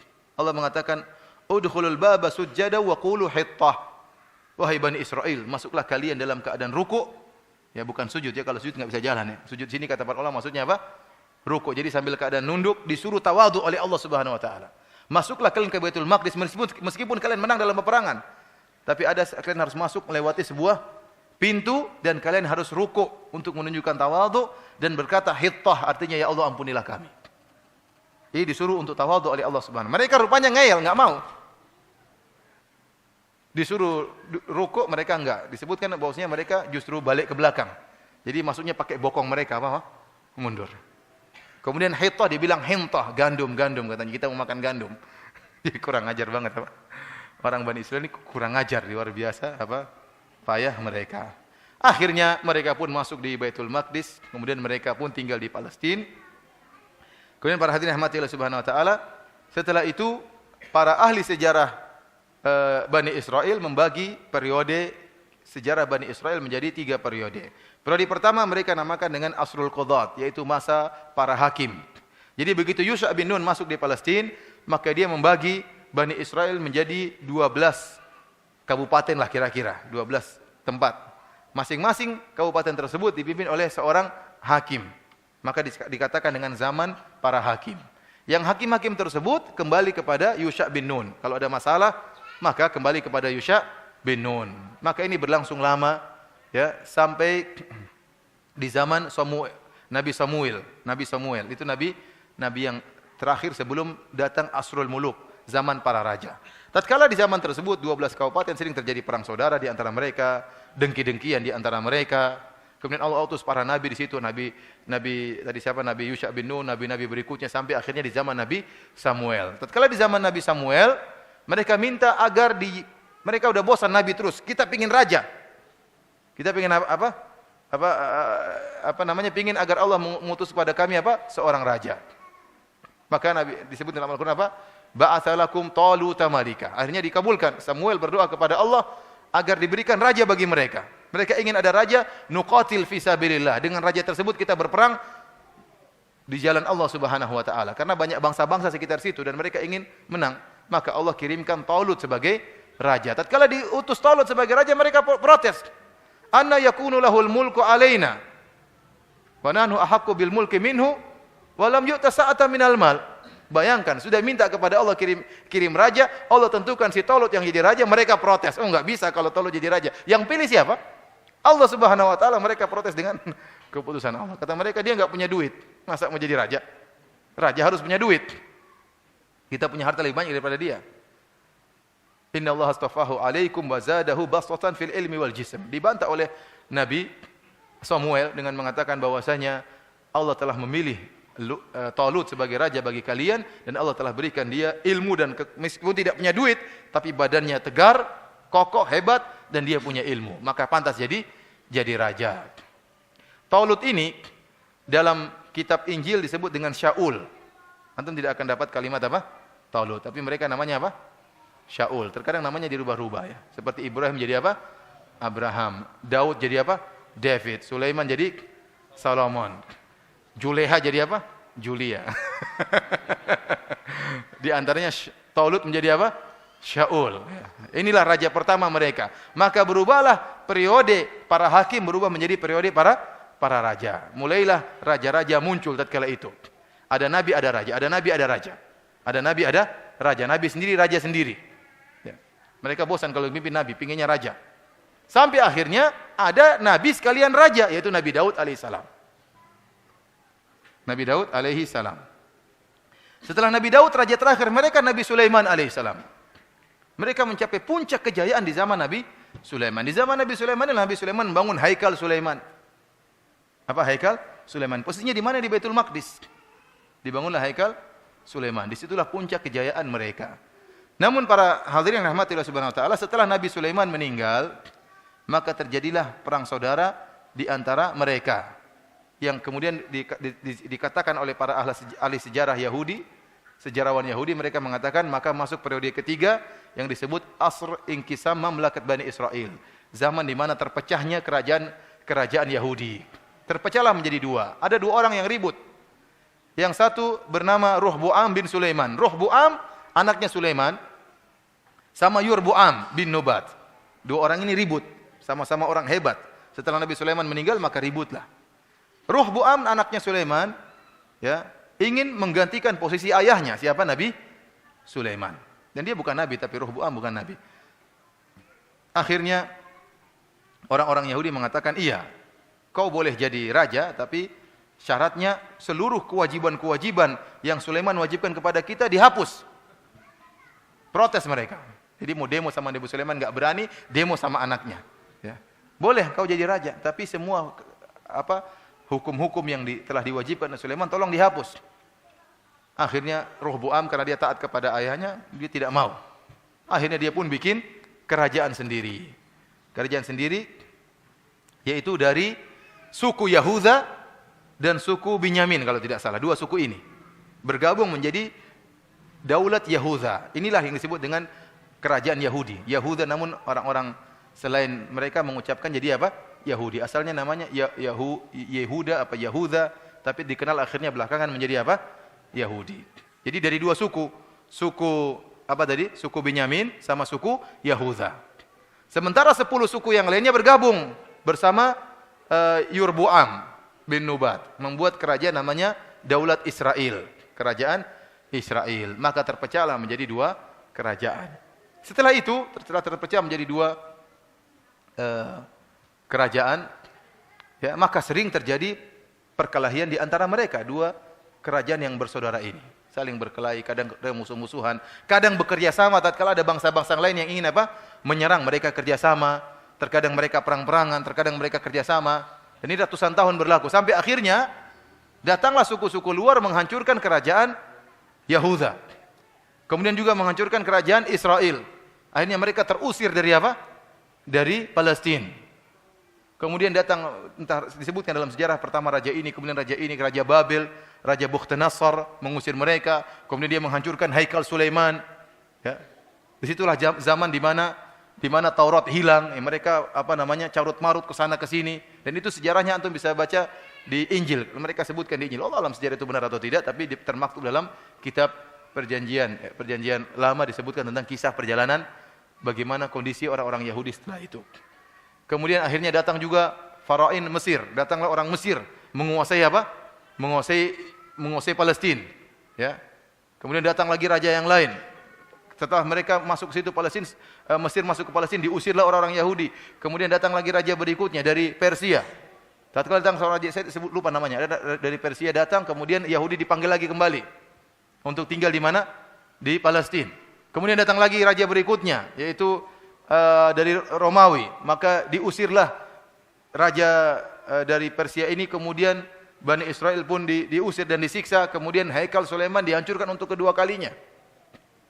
Tinggal satu tembok saja yang tidak dihancurkan, hanya diizinkan orang Yahudi untuk datang ke tembok tersebut setahun sekali. Yang sekarang dikatakan dengan apa? Tembok apa? Tembok tangisan, tembok apa? Ratapan, tembok ratapan. Itulah sisa dari Haikal Sulaiman yang masih tersisa. Yang lain semua sudah dihancurkan. Dari sini para hadirin rahmatillah subhanahu wa ta'ala, apa yang digembar-gemborkan di internet, bahwasanya ada seorang ilmuwan dari Indonesia yang mengatakan bahwasanya Haikal Sulaiman itu adalah Borobudur. Ini konyol yang paling parah ini. Ya, jadi katanya Haikal Sulaiman itu adalah Borobudur. Kita bilang enggak benar. Ditemukan kembali Haikal Sulaiman. Kalau itu Haikal Sulaiman, maka tentunya orang-orang Israel akan ke sini, ya. Ingin merebut apa? Borobudur. Kemudian mana buktinya itu Haikal Sulaiman? Seharusnya kalau itu dulu Haikal Sulaiman, pasti ada keturunan Yahudi di sana, di mana? Magelang. Pasti banyak orang hidung-hidung mancung, ini pesek-pesek terus, maksudnya tidak ada yang gaya-gaya Yahudi. Semuanya orang Indonesia seperti kita sama-sama. Ya. Oleh karena itu kedustaan, ini kekonyolan. Ya. Jangan sampai ketahuan sama negara luar, ada ilmuwan goblok dari Indonesia seperti itu. Gimana Haikal Sulaiman di Borobudur? Bahkan saya yakin bahwasanya Borobudur itu dulu adalah orang-orang musyrikin, karena patung-patung. Orang-orang musyrikin, kemudian Allah siksa mereka dengan dibenamkan di dalam tanah. Kemudian sekarang digali lagi untuk dihidupkan lagi kesyirikan yang pernah ada. Itu bukan Haikal Sulaiman. Haikal Sulaiman di Israel, ma'ruf.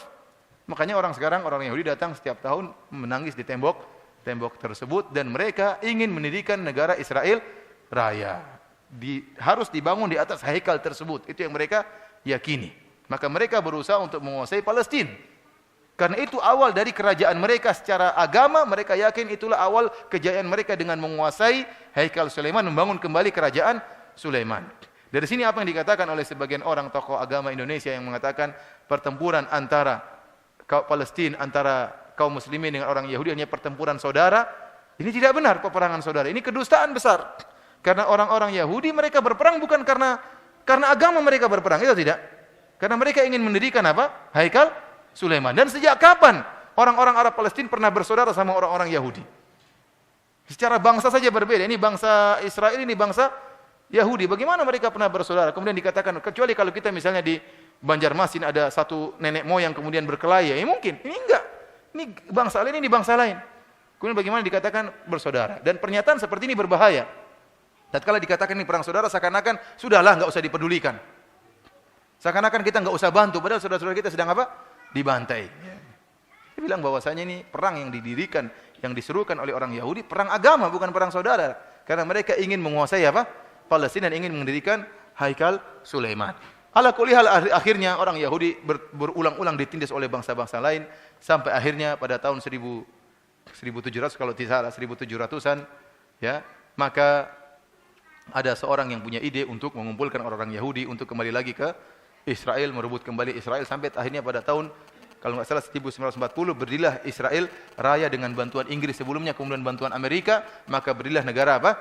Israel Raya sekarang ini. Ya, dan itulah sejarah Yahudi, ya, yang bisa saya sampaikan pada kesempatan pagi hari ini. Allah Ta'ala alam bisawab. Ada yang bertanya?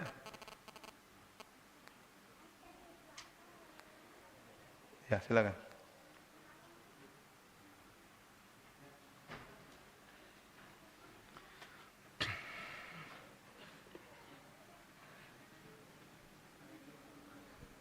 Assalamualaikum warahmatullahi wabarakatuh. Waalaikumsalam.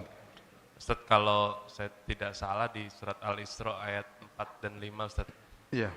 Ayat berapa? Ayat Mana? 4 dan 5 kalau tidak salah sesungguhnya Bani Israel, apakah ayat itu memang ditujukan buat Bani Israel atau tidak, akan jatuh 2 kali Ustaz? Mengalami kejatuhan 2 kali kalau saya tidak salah. Apakah itu memang, kalau memang itu benar terjadi, itu terjadi sesudah pada saat dulu atau memang akan terjadi kemudian menurut ayat itu? Wa qadayna ila bani Israila fil kitab la tufsiduna fil ardi marratain wa la ta'luna uluwan kabira. Sekarang Ustaz. Ya. Dalam surat Bani Israil ayat 4. Saya belum baca tafsirannya ya. Saya belum baca tafsirannya, nanti kita bisa baca dalam tafsir Ibnu Katsir. Karena memang disebutkan bahwasanya kalian akan membuat kerusakan di atas muka bumi 2 kali. Apakah terbatas hanya 2 kali ataukah Allah menceritakan tentang suatu kejadian, apakah ada yang ketiga atau 4 kalinya? Ya. Ada pertanyaan yang lain? Insyaallah kita cari jawabannya. Apa maksud dari ayat tersebut? Wallahu alam, saya belum tahu, saya belum pernah baca. Kalau ada yang tanya yang lain silakan. Pernah mendengar bahwa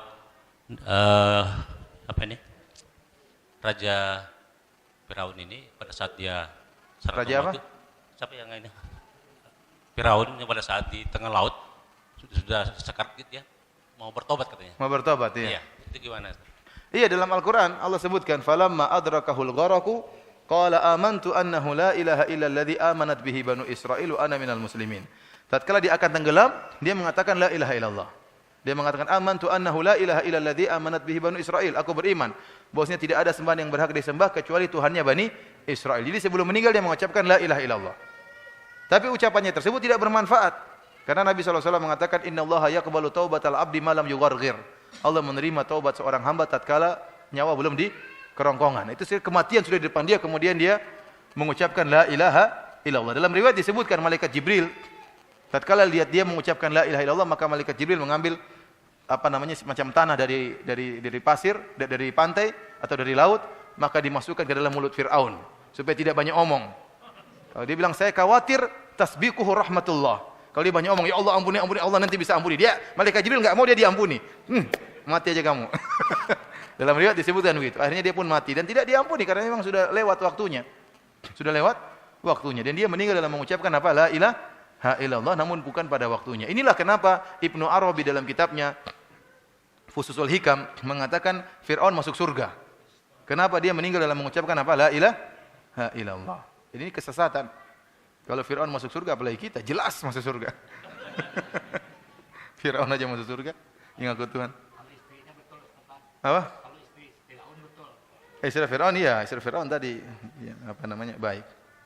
Asa ayyam fa'ana, kata para ulama, asa ayyam fa'ana, semoga dia bermanfaat bagi kami. Dan benar bermanfaat, dia beriman kepada Nabi Musa alaihissalam di kemudian hari.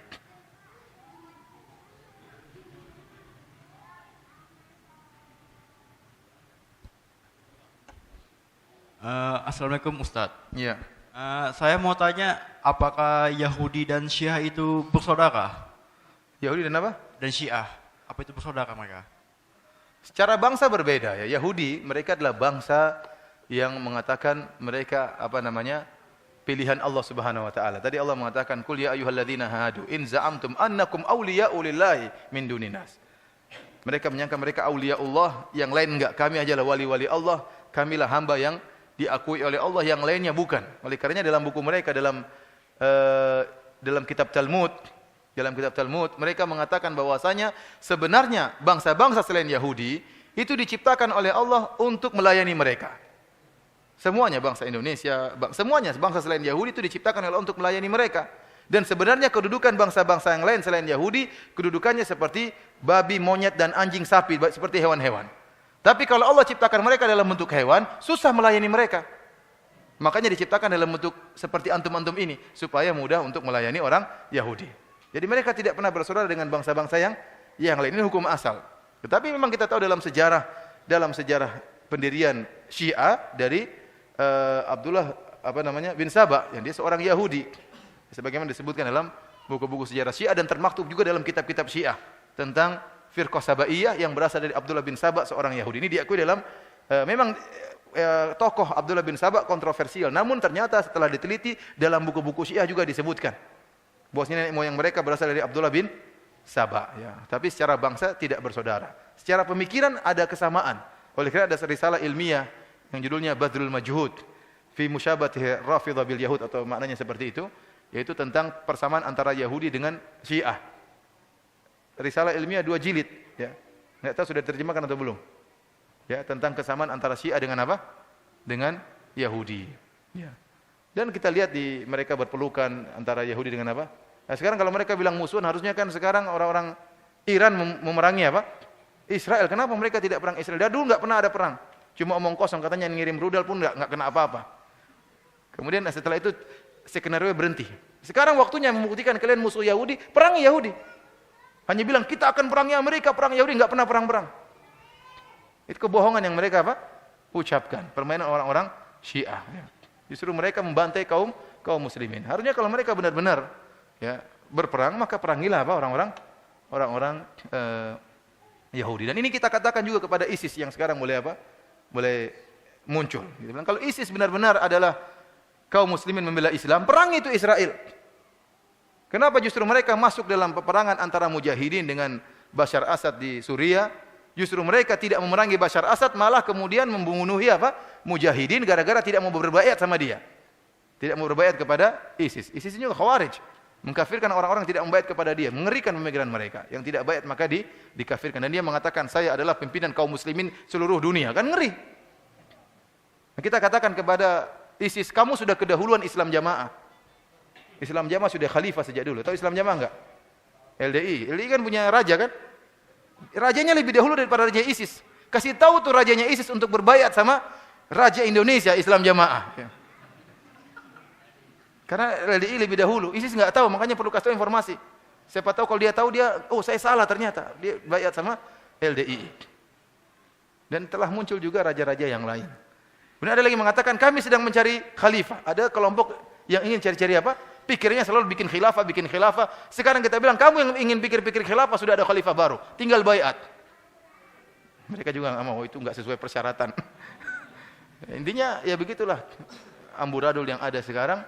Ya, banyak, kalau ditanya ISIS, kenapa kalian tidak memerangi Israel? Kata mereka, Nabi menyuruh kita memerangi orang-orang murtad dahulu sebelum orang-orang kafir asli. Mengerikan. Yang dimaksud dengan orang murtad siapa? Nah, ini mengerikan. Mujahidin di Suriah itulah orang-orang murtad. Arab Saudi itulah orang-orang murtad. Wah, mengerikan apa namanya ISIS ini. Ada lagi yang bertanya? Silakan. Ustaz. Assalamualaikum Ustaz. Waalaikumsalam warahmatullahi wabarakatuh. Kalau boleh 3 pertanyaan, kalau tidak cukup 1 saja. Apa bagaimana? Kalau boleh 3 pertanyaan untuk satu dijawab. aja dulu. Ya, Ustaz. Atau 3 yang saya sampaikan, 1 yang mana yang Ustaz jawab. Oh ya, boleh juga enggak apa-apa. Ya. Mohon lintasan lagi tentang latar belakang pembantaian gajah itu. Apakah karena perluasan daerah ataukah Apa? Gaza. Pembantaian gajah itu karena apakah latar belakangnya asal usulnya itu memang perluasan wilayah gitu. Itu 1, mohon diulang lagi. Yang kedua, apakah Walantardaan Yakuldu itu memang sudah tekstualnya bahwa mereka itu memang begitu sampai akhir zaman gitu. Nah, yang ketiga ini yang ngeri ini. Apakah nanti ke depannya ada Imam Mahdi atau Isa? Apakah? Imam Mahdi. Kenapa Imam Mahdi? Apakah nanti ada muncul Imam Mahdi yang Nabi Isa muncul kembali akan membantai salib-salib itu? Apakah ada memori Ustaz atas jawaban Ustaz? Terima kasih. Assalamualaikum warahmatullahi wabarakatuh. Iya, kita mengatakan bahwa memang orang-orang Yahudi mereka memusuhi orang-orang Palestina karena mereka ingin menguasai Palestina secara umum. Dan bagaimana mereka mau mendirikan Israel Raya kalau ternyata ada orang Islam yang tinggal di situ? Jadi harus terusir, harus pergi. Baru mereka puas, baru mereka bisa mendirikan kerajaan Haikal Sulaiman dibangun kembali. Sementara saudara-saudara kita Palestina tidak mau pergi. Ini adalah tanah nenek moyang. Umar bin Khattab pernah menguasai tanah Palestina dan kita tidak akan meninggalkan amanah dari nenek moyang kita. Ya. Itu pendapat sebagian orang-orang Palestina. Masalah apakah sebaiknya mereka keluar atau tidak, ini masalah ijtihad para ulama. Akan tapi kenyataannya saudara-saudara kita di Palestina tidak mau pergi dan mereka ingin bertahan sampai titik darah penghabisan untuk mempertahankan ya tanah air nenek moyang mereka. Dan mereka meyakini tanah air amanah dari Umar bin Khattab radhiyallahu taala anhu. Mereka tidak rela diambil oleh orang-orang Yahudi. Jadi peperangan akan terus berlanjut. Akan terus orang-orang Israel menyerang saudara-saudara kita di Palestina selama mereka tidak pergi. Karena tujuan mereka adalah mendirikan negara Israel Raja. Mereka tidak pilih tempat-tempat yang lain. Mereka tidak pilih mendirikan Israel di Irian Jaya misalnya. Enggak. Karena memang mereka tuju adalah Haikal Sulaiman, itu yang mereka tuju. Kalau ada alternatif tempat lain, mereka tidak bakalan mau. Yang mereka mau adalah di Palestina. Karena itulah awal dari kejayaan. Ya, sebagai agama seperti kita mikirnya Mekah harus kita kuasai seperti itulah. Mekah harus kita kuasai, Madinah harus kita kuasai, sebagaimana mereka Palestina harus kita kuasai. Agama mereka meyakini dengan keyakinan demikian. Yang kedua tadi apa, Pak? Hah? Satu secukup ya? Sudah cukup. Yang lain? Pertanyaan dari radio, Ustaz. Sebelumnya Alhamdulillah ada beberapa radio yang merelay. Radio Gama Madinah 93,7 FM di Martapura, kemudian satu radio di Lombok, Nusa Tenggara Barat, kemudian juga radio kita di Madiun dan radio-radio lainnya, dan juga kajian Ummahat di Australia. Ini pertanyaan dari keluar tema dari kajian Ummahat di Australia, Ibu Nursidah Tahir. Bismillah. Ustaz, saya baru dengar tentang hukumnya apabila seseorang minum khamar dan berzina, maka sholatnya tidak akan diterima selama 40 hari. Apakah sahih hadisnya? Dan mohon penjelasannya, jazakumullahu khairan. Wallahu alam, saya tidak tahu hadisnya. Kalau ada ustaz yang tahu, ya. Kalau zina, kalau khamar, saya pernah dengar hadisnya, tapi sahih atau tidak saya tidak tahu. Ya. Gimana ustaz? Hadisnya saya tidak tahu. Ya. Saya sering dengar, tapi hadisnya sahih atau tidak, barang siapa yang minum khamar selama tidak akan terima salatnya 40 hari. Bahkan saya pernah baca waktu zaman dulu sebelum saya ngaji, bahwasanya setelah diteliti ternyata bekas-bekas alkohol tersebut tidak akan hilang kecuali setelah 40 hari baru hilang total. Makanya Nabi mengatakan tidak diterima salatnya 40 hari. Tapi hadisnya saya tidak tahu. Wallahu alam bisawab tentang sahih atau tidaknya.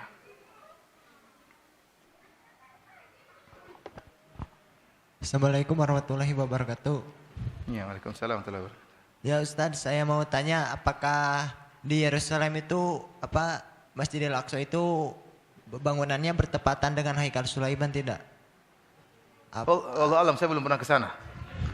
Saya belum pernah ke sana. Tapi daerah sekitar situ, di daerah masjid itu, lingkungan situ. Situ ada tembok ratapan tadi itu, ya. Tembok ratapan. Tapi persisnya saya tidak tahu, saya nggak pernah ke sana. Ya, dari satu radio di Lombok, Nusa Tenggara Barat. Assalamualaikum warahmatullahi wabarakatuh. Saya mendengar kajian tentang dilarangnya berjualan di dalam masjid dan mendoakannya kejelekan. Pertanyaannya, apakah di depannya kita mendoakan kejelekan orang yang melakukan jual beli di dalam masjid atau di waktu yang lain? Syukran Ustaz. Allah alam, saya tidak tahu.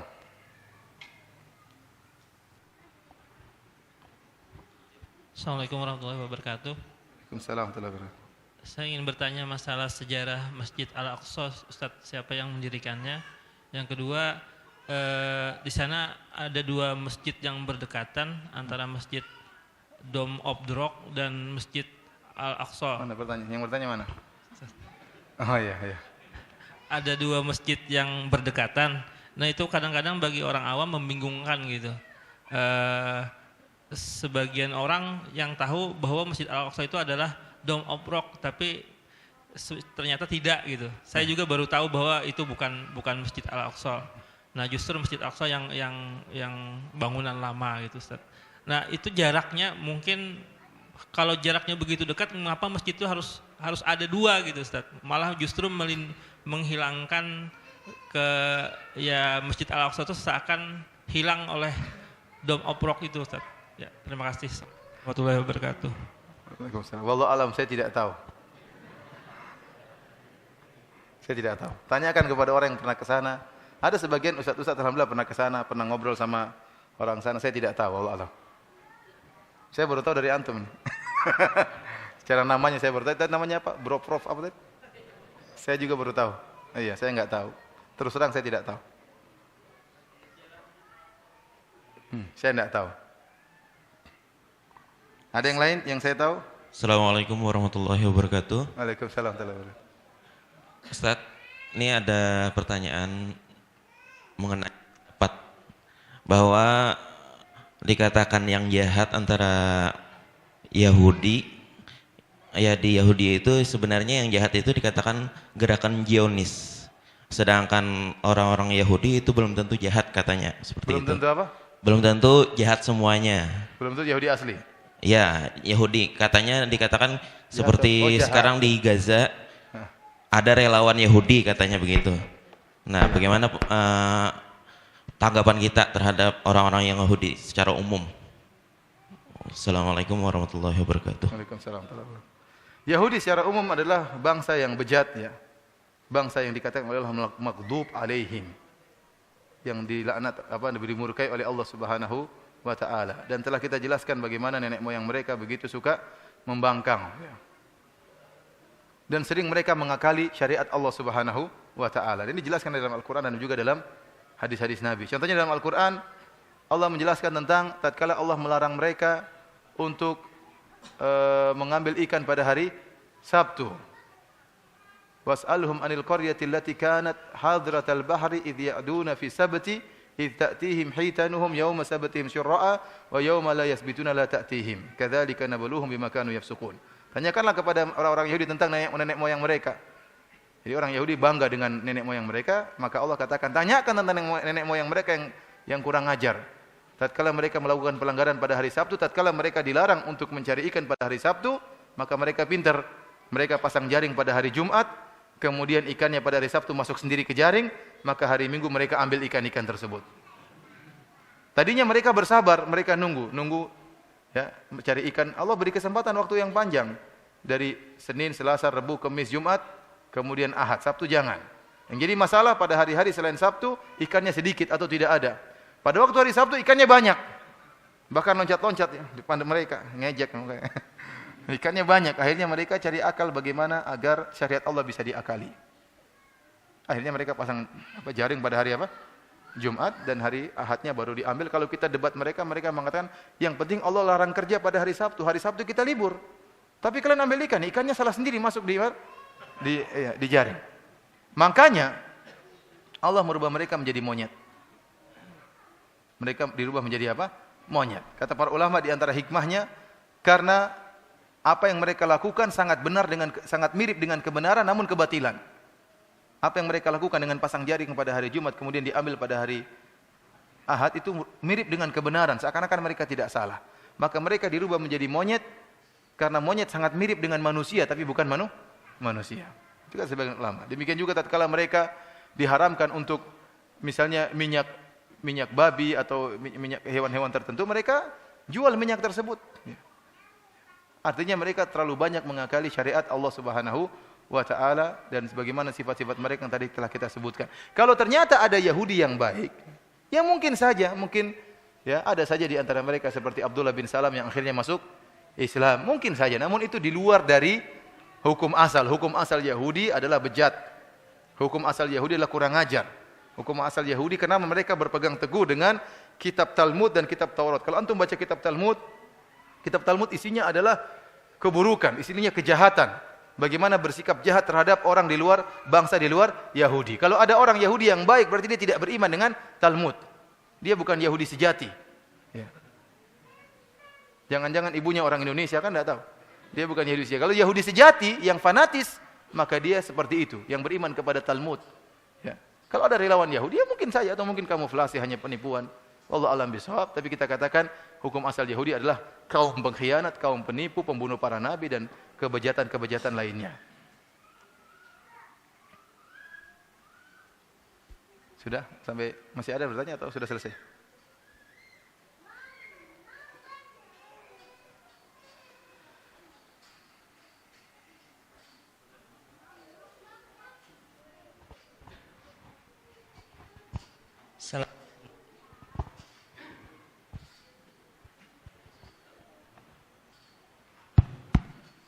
Assalamualaikum warahmatullahi wabarakatuh. Waalaikumsalam. Ini Ustaz. Ya, silakan. Jadi yang saya ingin tanyakan, ya, kita kan mengenal perperangan terjadi di Gaza itu luar biasa. ada info terbaru bahkan sampai keluarga begitu dihancurkan tidak mengenal lagi ini yang mana letak titik Hamas, tapi semua keluarga dihancurkan.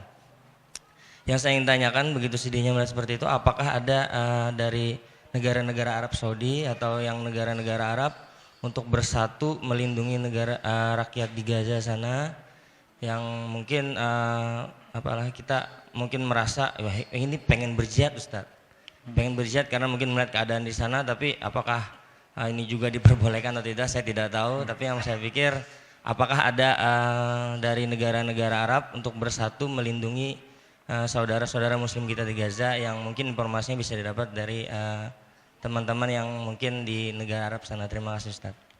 Saya tidak tahu ada bantuan secara militer, artinya secara mengirim pasukan untuk berperang membela Palestina melawan Yahudi. Saya tidak tahu ada bantuan dari Arab, tapi yang saya tahu cuma bantuan berupa materi. Ya. Materi jelas ada, jelas banyak ya. Jelas banyak. Dan itu yang dibutuhkan oleh saudara-saudara kita adalah bantuan apa? Materi, obat-obatan, makanan, persenjataan, itu yang dibutuhkan. Tapi kalau bantuan secara mengirim pasukan, saya tidak tahu ada dari negara manapun yang dikirim ke Palestina. Allah alam bisawab.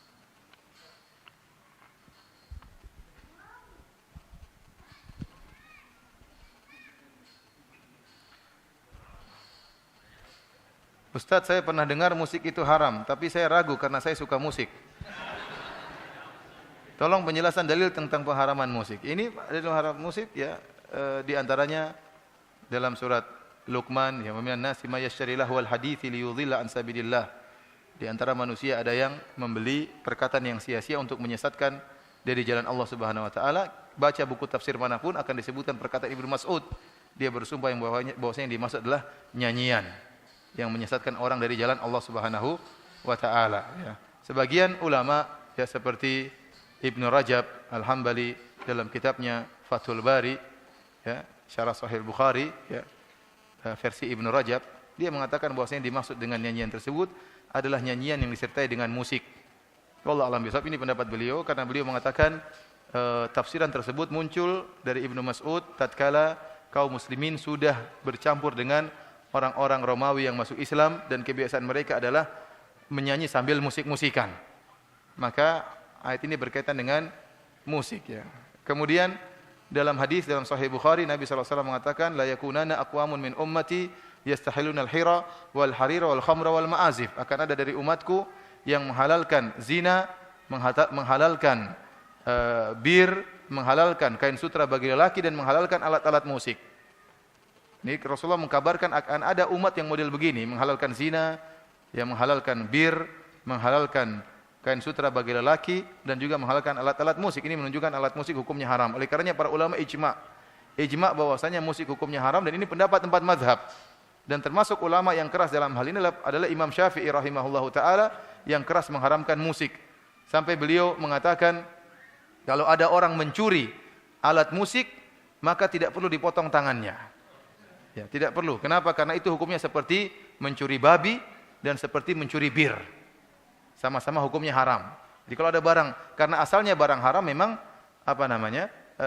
ditiadakan. Oleh karena kalau ada yang mencuri alat musik maka tidak perlu dipotong tangannya. Demikian juga beliau mengatakan dalam kitabnya kalau ada orang yang masuk ke rumah seorang muslim, misalnya kemudian dia pun ada orang muslim tersebut punya alat musik, kemudian dia merusak alat musik tersebut, maka dia tidak perlu ganti.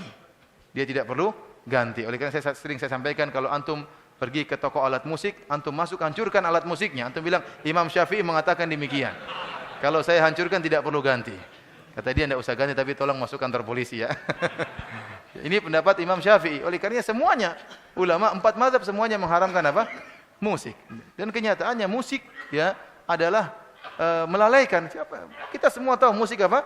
Melalaikan. Dan barang siapa yang berusaha beribadah dengan alat musik atau berdakwah dengan alat musik ya, maka dia telah meniru-niru orang-orang Nasrani. Dan Rasulullah SAW mengatakan man tasyabbaha biqaumin fahuwa minhum. Barang siapa meniru suatu kaum termasuk dari golongan tersebut. Orang-orang Nasrani lah yang beribadah dengan menggunakan apa? Alat-alat musik ya. Akhirnya apa? Ada nada dan dakwah misalnya. Lagi dakwah yang hadir laki-laki perempuan waktu joget-joget. Apakah dengan joget gini nambah iman ya ikhwan? Pikir sendirilah. Orang joget-joget nambah iman, nambah teler bukan nambah iman. Begini Ustaz, kita lihat di Palestina itu kan perlawanan sepertinya tidak mungkin dikalahkan Israel Yahudi itu. Apakah yang seperti ini bisa kita samakan ketika Nabi juga berhijrah dari Mekah? Padahal kurang apa kota Mekah itu sucinya dibanding yang Palestina itu, harusnya berhijrah. Terus juga ada pendapat fatwa dari, saya lupa, dari ulama agar segera meninggalkan itu untuk berhijrah. Tapi ada dibantah oleh sebagian orang juga mengatakan kalau dulu, kalau zaman Nabi berhijrah itu kita kembali lagi nggak perlu pakai paspor kembali. Kalau kita sekarang keluar dari Palestina nanti nggak bisa kembali lagi karena masalah negara nih, nggak bisa bolak-balik begitu. Nah jadi bagaimana Ustaz perlawanannya sebaiknya itu, apakah memang harus berhijrah dulu atau nanti dulu melawan Yahudi itu menunggu kita kuat seperti Nabi juga baru kita menaklukkan Mekah lagi seperti itu? Allah alam bisawab, ya saya tidak tahu ya. Itu memang ada ijtihad sebagian ulama yang mengatakan sebaiknya mereka keluar dulu meninggalkan apa? Palestina untuk menyusun kekuatan ya. Namun kita bicara kenyataannya mereka tidak mau. Kenyataannya mereka tidak mau. Dan kita katakan tatkala mereka tidak mau, maka tetap kita harus membantu mereka. Adapun seharusnya mereka pergi atau tidak, wallahu alam bisawab, itu urusan ulama. Namun kita bicara kenyataan yang ada, mereka tidak mau apa? Pergi. Tatkala mereka tidak mau pergi, maka wajib bagi kita untuk membantu mereka. Sementara mereka terluka, mereka kemudian sedang berperang, maka kita bantu sebisanya. Apakah yang mereka lakukan salah atau benar, tetap kita bantu. Ya, tetap kita bantu. Ustaz, ini ada beberapa pertanyaan dari BBM Masjid Imam Syafi'i. Yang pertama dari Ari di Banjarbaru. Ustaz, bagaimana sikap kita semestinya kaum muslimin terhadap Masjid Al-Aqsa? Apakah kita biarkan saja dihancurkan ketika dikuasai Yahudi atau bagaimana sikap kita Ustaz seharusnya? Ya tadi sama, saya tidak tahu. Ya, itu pendapat para ulama ada berbeda ya. Yang seharusnya kaum muslimin bersatu menyerang, tapi kan kaum musliminnya enggak mau bersatu. Kita bicara kenyataan. Harusnya negara-negara kaum muslimin, bukan cuma negara Arab. Semua negara Islam harusnya bersatu menyerang Yahudi. Namun kita bilang masing-masing negara punya kepentingan sendiri-sendiri, punya kebijaksanaan politik sendiri-sendiri. Dan tidak bisa siapa kita kemudian mau menyampaikan kepada mereka. Kita bicara tentang kenyataan yang ada. Ya, kenyataan yang ada, tidak ada persatuan kaum muslimin untuk bekerja sama menyerang orang-orang Israel, dan kenyataan yang ada, orang-orang Palestina saudara-saudara kita tidak mau meninggalkan apa? Palestina, dan mereka rela untuk meninggal sampai titik darah penghabisan untuk mempertahankan tanah mereka.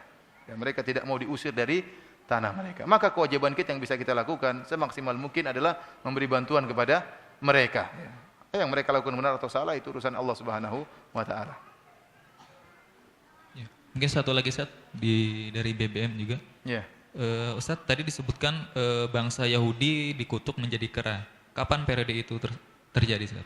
Wallahu alam bisawab, kapan mereka dijadikan kera, dijadikan monyet ya. Kunu qiradatan khasiin, jadilah kalian monyet-monyet yang hina ya.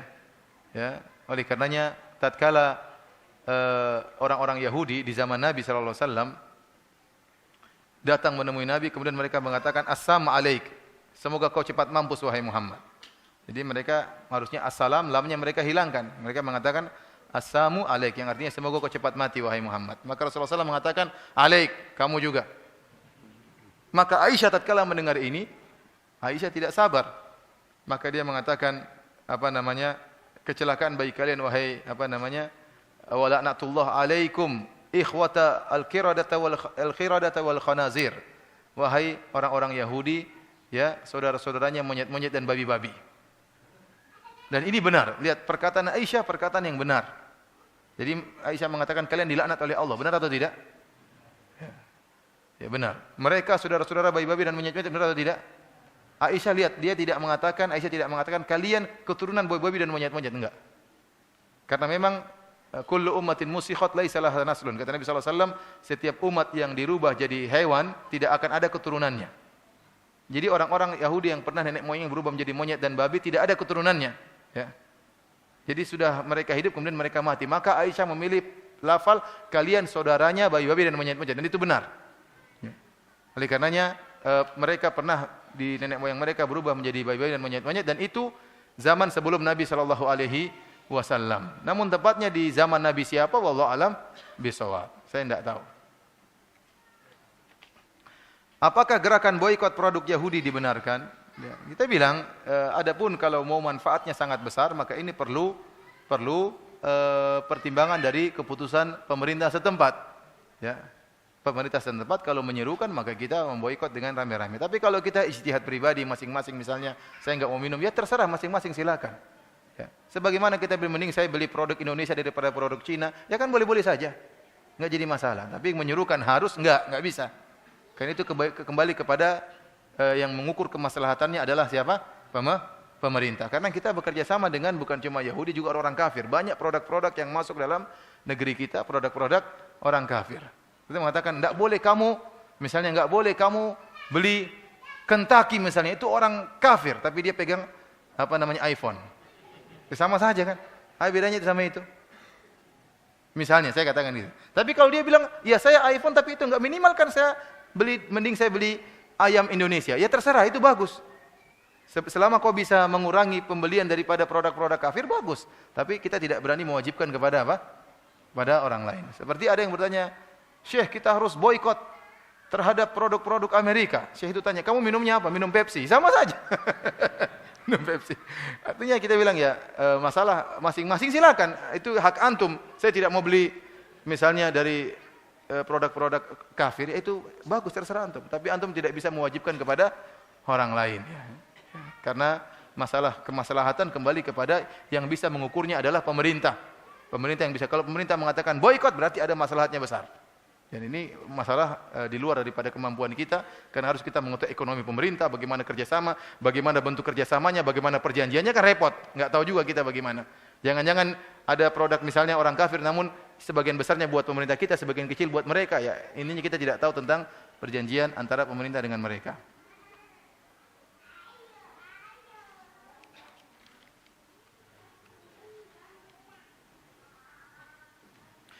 Ustadz, apa akidah saudara-saudara kita di Palestina? Kita katakan bahwasanya saudara-saudara kita di Palestina, mereka kaum muslimin. Entah apapun manhaj mereka. Sampai kemarin saya sempat ditanya, Ustadz, kalau kita membantu saudara-saudara kita di Palestina, berarti kita membantu ikhwanul muslimin. Saya bilang, mau ikhwanul muslimin, mau apa, mereka sedang terus mereka dibiarin mati saja. Ya, ini enggak benar ini cara berpikir seperti ini. Ya. Mereka sedang dibantai, anak-anak sedang dibantai, orang sedang kelaparan, sedang mati, sedang kesakitan.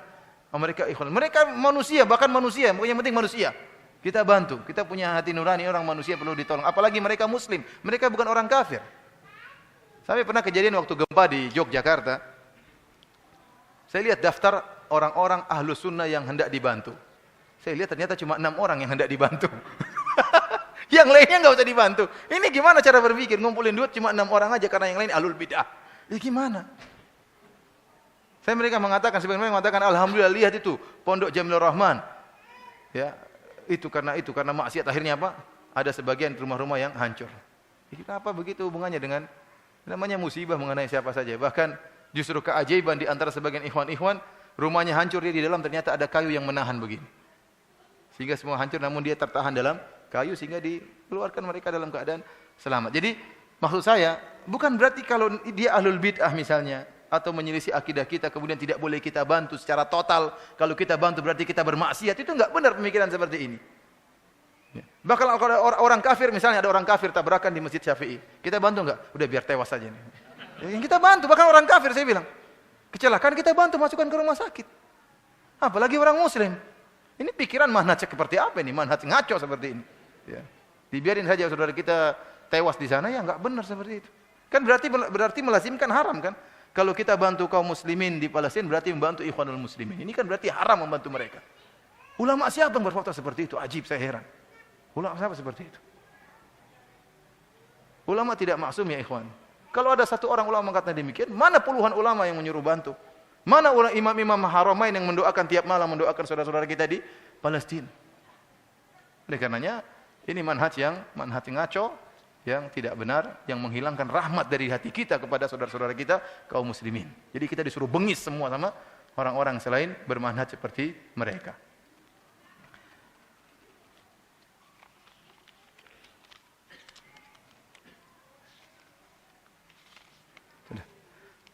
Demikian saja apa yang bisa saya sampaikan pada kesempatan hari ini. Kurang lebih saya mohon maaf, dan saya mohon maaf kepada ikhwan-ikhwan yang banyak bertanya namun saya tidak bisa jawab karena keterbatasan ilmu saya dan kekurangan ilmu saya. Semoga Allah Subhanahu wa taala mengampuni dosa-dosa kita, dan semoga Allah Subhanahu wa taala menolong saudara-saudara kita yang ada di Palestina dan segera memberikan jalan keluar bagi mereka. Wabillahi taufik. Assalamualaikum warahmatullahi wabarakatuh.